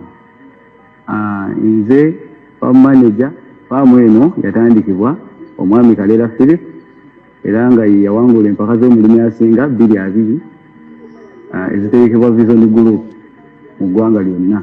Farm eno yatandika omwaka gwa 2003 era nga ekigendererwa kyali kyakulaba kyawe tuyinza okufuna mu byobulimi n'obulunzi. Twatandika nga tulunda ente ezaffe ennansi oba ze tuyita Enyankole paka mu mwaka gwa 2018 bwe twalaba nti ettaka lye twalina obunene bwalyo eka 405 amagoba be twajjangamu otunulidde vali y'ettaka nga tegenkanankana na capital oyo ali mu ttaka. Twalaba nti bizinesi tekola ne tukyusa ne tudda mu okulima okw'ekibalo mu 2019 ne tutandika olunda ente ez'amata ez'omubiyumba, enkoko, kulima amatooke, emmwanyi, kulunda embizzi n'okuteekawo ettendekero lisomesa abasawo b'ebisolo n'abalimisi. Twatandika ettendekero lino erya Gomba Next Generation Farm Institute okutendeka abavubuka. Twakizuula nti abavubuka bangi baagala nnyo okwenyigira mu byobulimi n'obulunzi naye nga babulamu obukugu obuli practical etwandiyise hand zone. Nti twakizuula nti abavubuka bangi bafuluma mu matendekero ag'ebyobulimi n'obulunzi naye nga balina theory mungi naye ng'okukwatako okukola faama kikyayagala oba yekenyi kyayagala okwekolera nga tebakimanyi. Ekitufuula ab'enjawulo nti abaana baffe tubayigiriza nga bakolera ddala ekyo okugeza nti okuwakisa ente okuzijjanjaba kuba faamu eriko ente 5 tegeeza ente ezo zibamala okusomerako. Enkoko nazo weziri nyingi zisukka 2,000, embizzi, emmwanyi eka 5 nti omwana ono byonna abikolera ddala. tuli mu nkoko ez'amagi ze bayita layers. Fenno wano tulina enkoko ezisooka mu 2,000 mu kudda waggulu. Naye kansomese omuntu wange addala nfubuka munnange oyo gwe baalyako ssente z'empitirivu nti yali asobola olunda enkoko ez'amagi 1,000. Nti okuzimba ekiyumba eky'enkoko ez'amagi 1,000 weetaaga wakati w'obukadde 3 ku 5 okusinziira ki ky'oyagala. Kati nga wano ewange nkozesa ssente ntonotono ze twakozesa. Kati enkoko, obukoko obuto, okulya, eddagala, drinka, mweziriira ne mwezinywera okutuuka ku levo wezibiikira emyezi 4 n'ekitundu ku myezi 5 weetaaga miliyoni 18 ku miliyoni 2. Lwaki? Nti olumu emmere ebeerako ng'eguddemukko, olumu ng'eyambuseemukko. Tobulambala nti miliyoni 18 ku 2. Bwe zituuka ku levo eyo nga zitandise oviika kiba kitegeeza zisobola okwebeezaawo ate naawe ne zikubeezaawo. Kakati mu mbeera eyo nga zitandise okubiika tubala lunaku zirya kyenkana ki. Enkoko 1,000 zirya, buli nkoko erya grams 12. Kitegeeza enkoko 1,000 zirya kilo 12. Bw'ogenda obalaabalamu. He will take long, but that is now, you hear how he started this modern farming in 2019, and he's earning quite a lot of money. So, the coffee, the dairy industry, the poultry, the Karangara palm oil project, these are projects pushed by the government that have transformed people's lives, not petty money from MPs for fundraising or bribes. So this is suicide for nothing. The voters need to know that these practices of bribes and fundraising are overthrowing the voters' power. The voters, you are overthrowing your own power by electing people because they have given you money. Because then you are power to elect leaders that will work with the central government to solve the problems of the voters, such as infrastructure, supervised wealth funds that are being stolen by the parish chiefs, etc. Do not accept petty money from politicians and throw away your power to elect a leader that can kwemerera. Kwemerera is the Runyankore word to supervise the money sent to you through the parish or to fight corruption in your area. Once we solve the problem of political corruption that has paralyzed the populist politicians, it will be easy to fight the corruption of the public servants. Why? It is because we have a reliable source for Okurega. Okurega is whistleblowing. These are the people, the victims of the corruption. The people who are the people who are deprived of these services, the population are the victims of the corruption. In the 1960s, we would go to the people. They had all the information. The big changes that are happening in Uganda are by the following actors. The National Resistance Army, UPDF, that liberated the country and has been ensuring peace ever since. The wealth creators in the 4 sectors of agriculture, manufacturing, services, and ICT. The government scientists that make innovations, and the responsible members of the political class that have been supporting the NRM programs. It is therefore not fair for some actors to spoil these successes. Some people say that they give bribes because Museveni is always giving the khaki envelope to members of the population. Do not draw water mixed with mud. Do not mix up issues. The brown envelopes I give are part of the ancient tradition here. It is called Okorongora. It is the king who does that to the singers or wrestlers, etc. President is the modern king.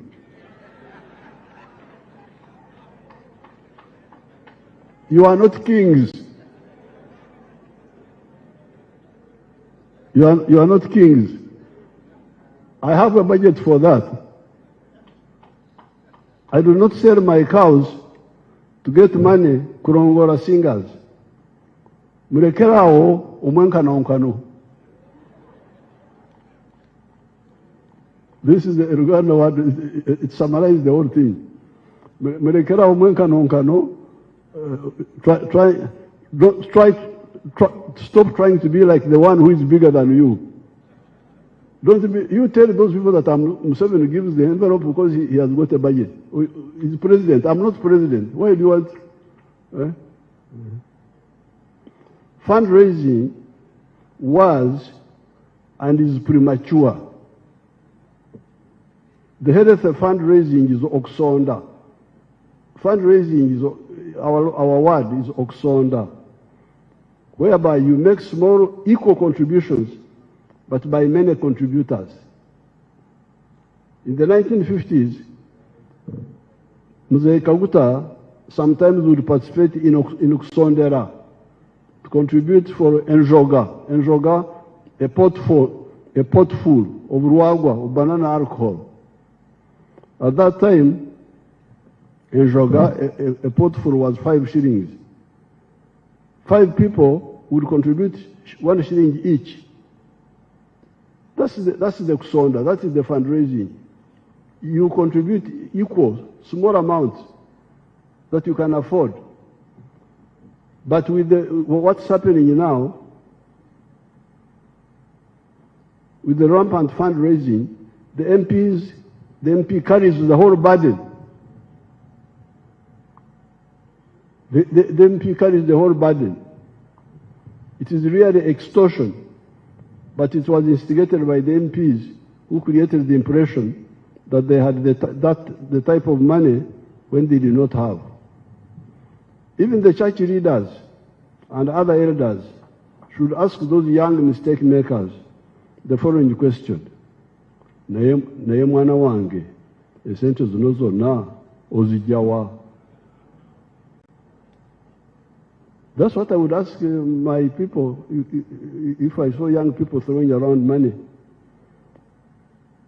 That is what a responsible parent should ask Omwana, son or daughter, or a muzukuru, grandchild, if he or she sees him or her throwing around money. The translation of that question is, my child, from where are you getting all this money that you are throwing around?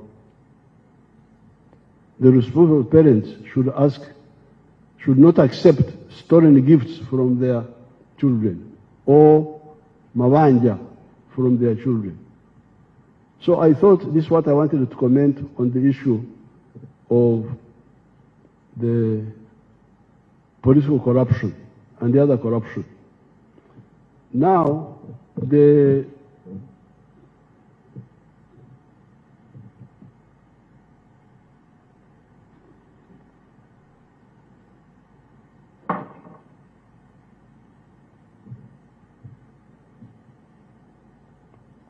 I'm getting information about Obtarondora not checking on government work.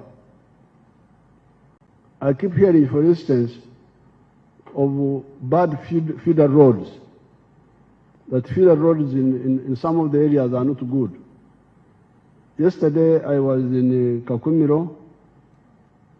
The feeder road I rode on was good, it looked good. When I was going to Kagadi, it was a short one, but it was good. The other time I was in Obongi, and the feeder roads there were very good, which we rode on. The other time I was in the Bugwere area, Budaka, Parisa, from the cassava factory. I think we were going to Kamonkori. The feeder roads looked good. But when I drove from Busunju to Mitiana, the road was very bad, the Maram road there. And also the other road to the Tarmac road, but that one they are working on it, the Tarmac road. So, and when we were in Bunyangabu, this issue came up. The question is, what are the districts doing with the 1.3 billion shillings you are sending to them? What is happening? I'm now going to send my spies quietly to check on some of these roads. And once I find the road is not worked on, and yet the government people are there, the cow is there, is quiet, the diesel is there, the diesels are there, I will go for them. They will have to answer. If the 1.3 billion is not enough, tell us, because the feeder roads are very crucial. If you say it's not enough.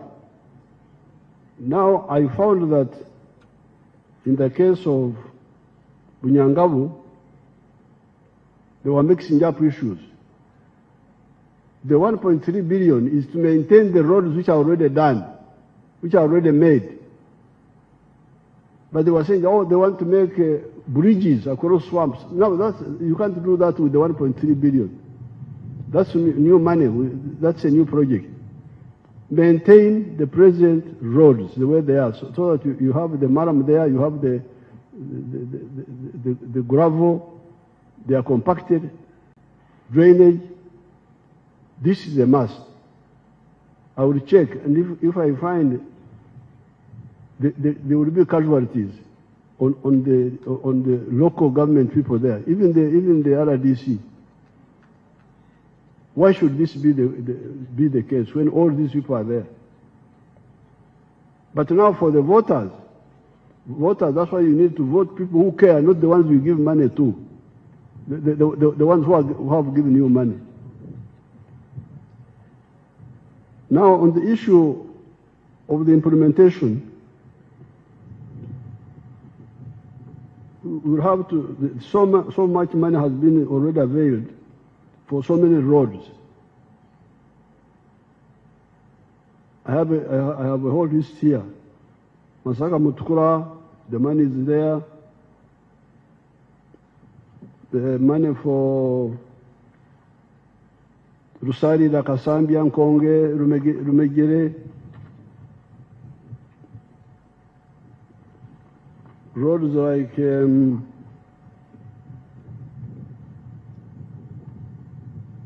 Moyo, Afoji, Katuna, Muko, Kamganguzi, Kumi, Ngora, Serere, Kagwara,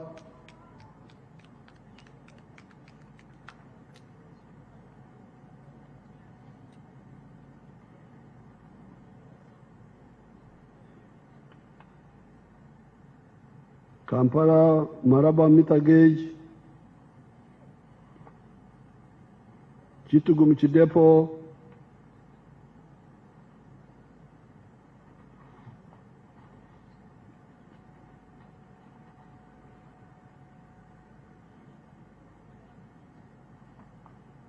Greater Kampala Metropolitan Roads,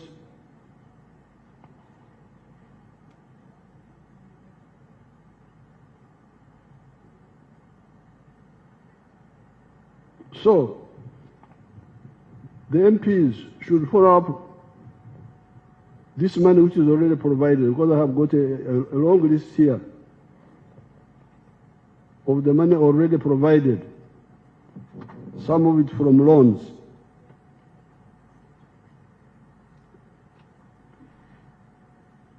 Even for education, for health, all this money is here.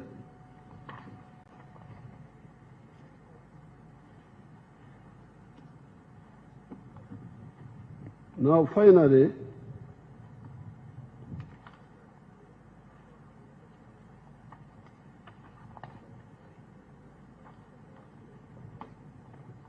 you get misinformation.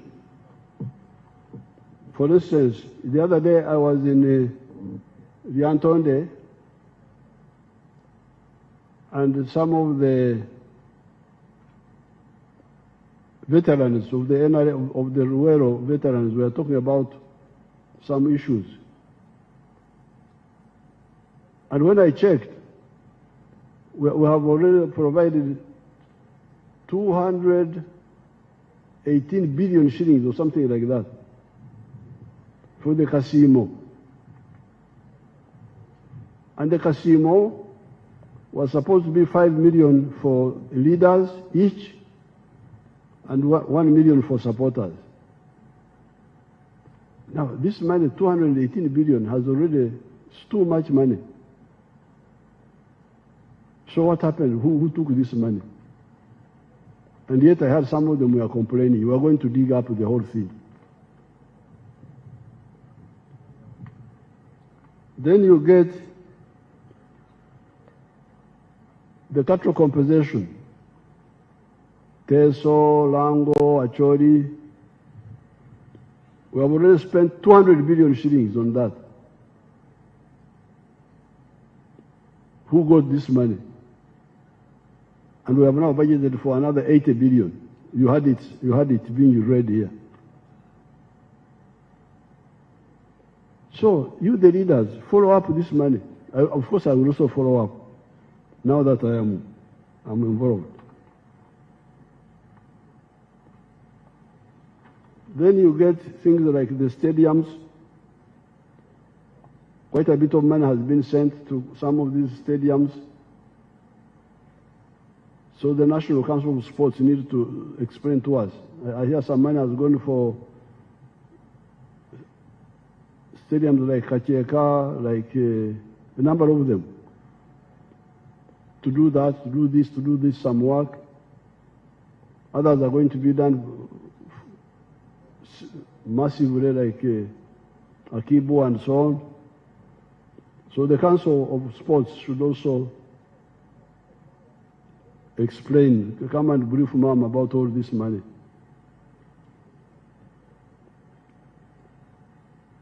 Now, finally, I saw some issue about the digital number plates of vehicles.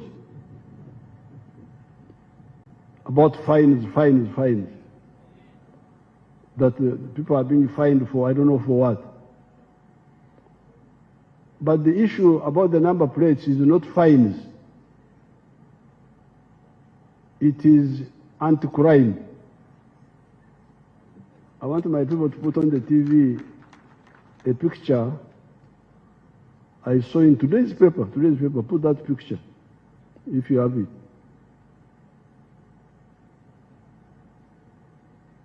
Today, you see that young man? 45 years, was killed on 10th of June, a few days ago.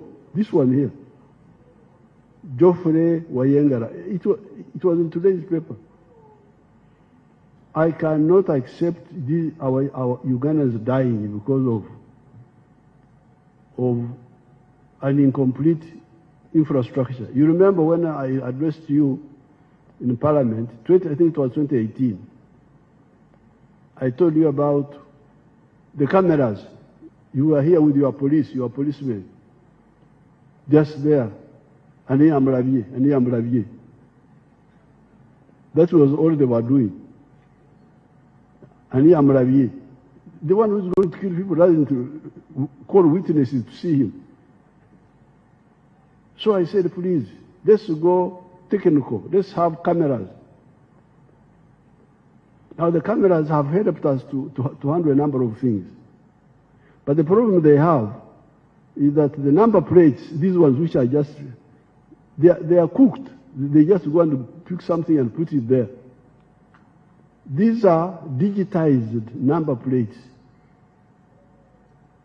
with a central command post. You touch it, the command post alarm goes off.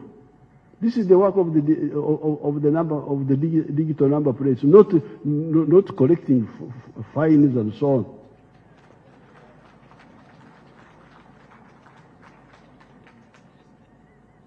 I think the confusion about the number, about fines could be because we didn't have money and we told these people to do the number plates, maybe recover the money from those who make mistakes, fines. I don't know, I think that's where the confusion started. But the issue is about the number plate is digitized. Every vehicle must have a digital number plate, traceable by the central machinery, central command, to know which pikipikis were in this area at this time, which cars were in this area. Because these number plates which are put on and put off, these are meaningless. This is the whole thing about the digital number plates. It's not about money, fines, what, no. It's about security. That boy now, such a young person killed, they're acting with impunity. This is what I cannot accept. Look at this one. Was killed here in Mkono, I think. Yes, killed. And then we must now go, the cameras, sometimes the cameras also, they cover their faces, it's not easy to know, the number plates are forged. No. This is the purpose of the digital number plate. It's about security, not money, fines, what? Rubbish.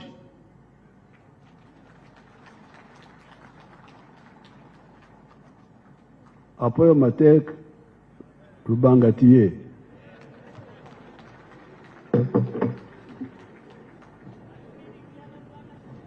Thank you, Your Excellency, for the successful delivery of the budget and fulfilling your constitutional obligation. We reiterate our commitment as legislature to apply its mandate to the realization of the progressive intentions for the country and its citizens. Honorable members and all the invited guests, you have been invited for a cocktail. I didn't know I had a standing ovation, so I must bow.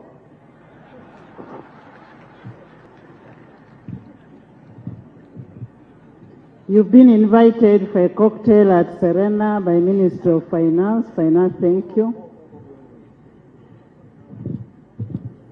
Now, on the issue of the federation, I brought that picture there. I want to give one to the speaker. Take it to her. I want to give another one to the leader of government, the vice president, if she's here as head of the government. Is she here? Give one to the vice president.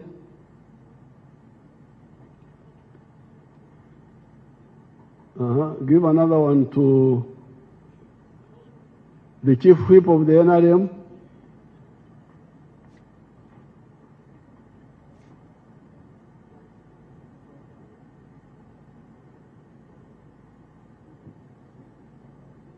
Give another one to the leader of the opposition. Have you heard of that person?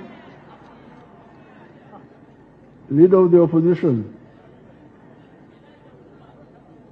So that they can start talking about serious politics, not rubbish.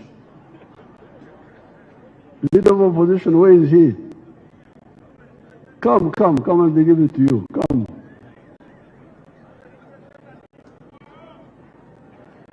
That one there.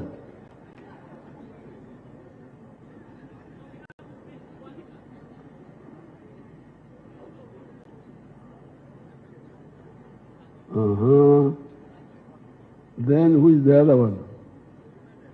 Oh, the Dean of the Diplomatic Corps.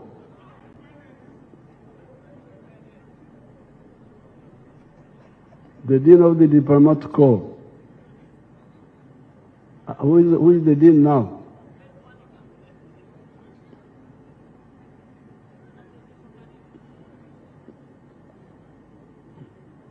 The Dean there, is there. Okay, thank you so much. Thank you. Apoyo Matek. Adjournment. Once again, I want to thank you, Your Excellency. We also want to thank Mama, all the dignitaries, and all the invited guests for gracing this function.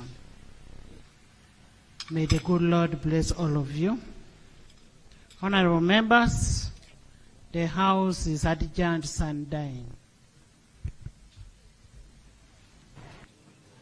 No budget, yes, kuchatambara kityo ihanga kushomerwa budget ninkusiya yo umutima cyona kunko byatambara bityo umukushomerwa budget kweri izoba ninjya bucimo cyona wamaye kuchatambura bucintu cyone sente zibakitaho na bucimo cyona ibikusingaho no kubana ubufina mu makuru gitugarukosya izoba shayibiri mpaka shayishatu, but I appreciate everyone who are now watching kuyihito atantira kuretera ebidiyo bigendo misho ebyabigendo misho koro kushomerwa budget. Yes, nimba simira kimwe nimba bibiri kimwe. Thank you so much for loving GNTV. Nimba chira hata nimba twaro mu part ndijo ya program itiba kweta gospel vimba umdachikanje zaguma yaha to enjoying music information and everything. My name is MC ADB, the entertainer. Let's take a musical break. Tuzakuja tugumiza mu program yitu mbayita MC ADB, the entertainer. Let's go. Praising the with till infinity. What music? Watch as I go down low. Praising the with till infinity. What music? Watch as I go down low. I'ma keep on moving. It's your presence I'ma keep on craving. Yo, you are above all. Every little thing you handle.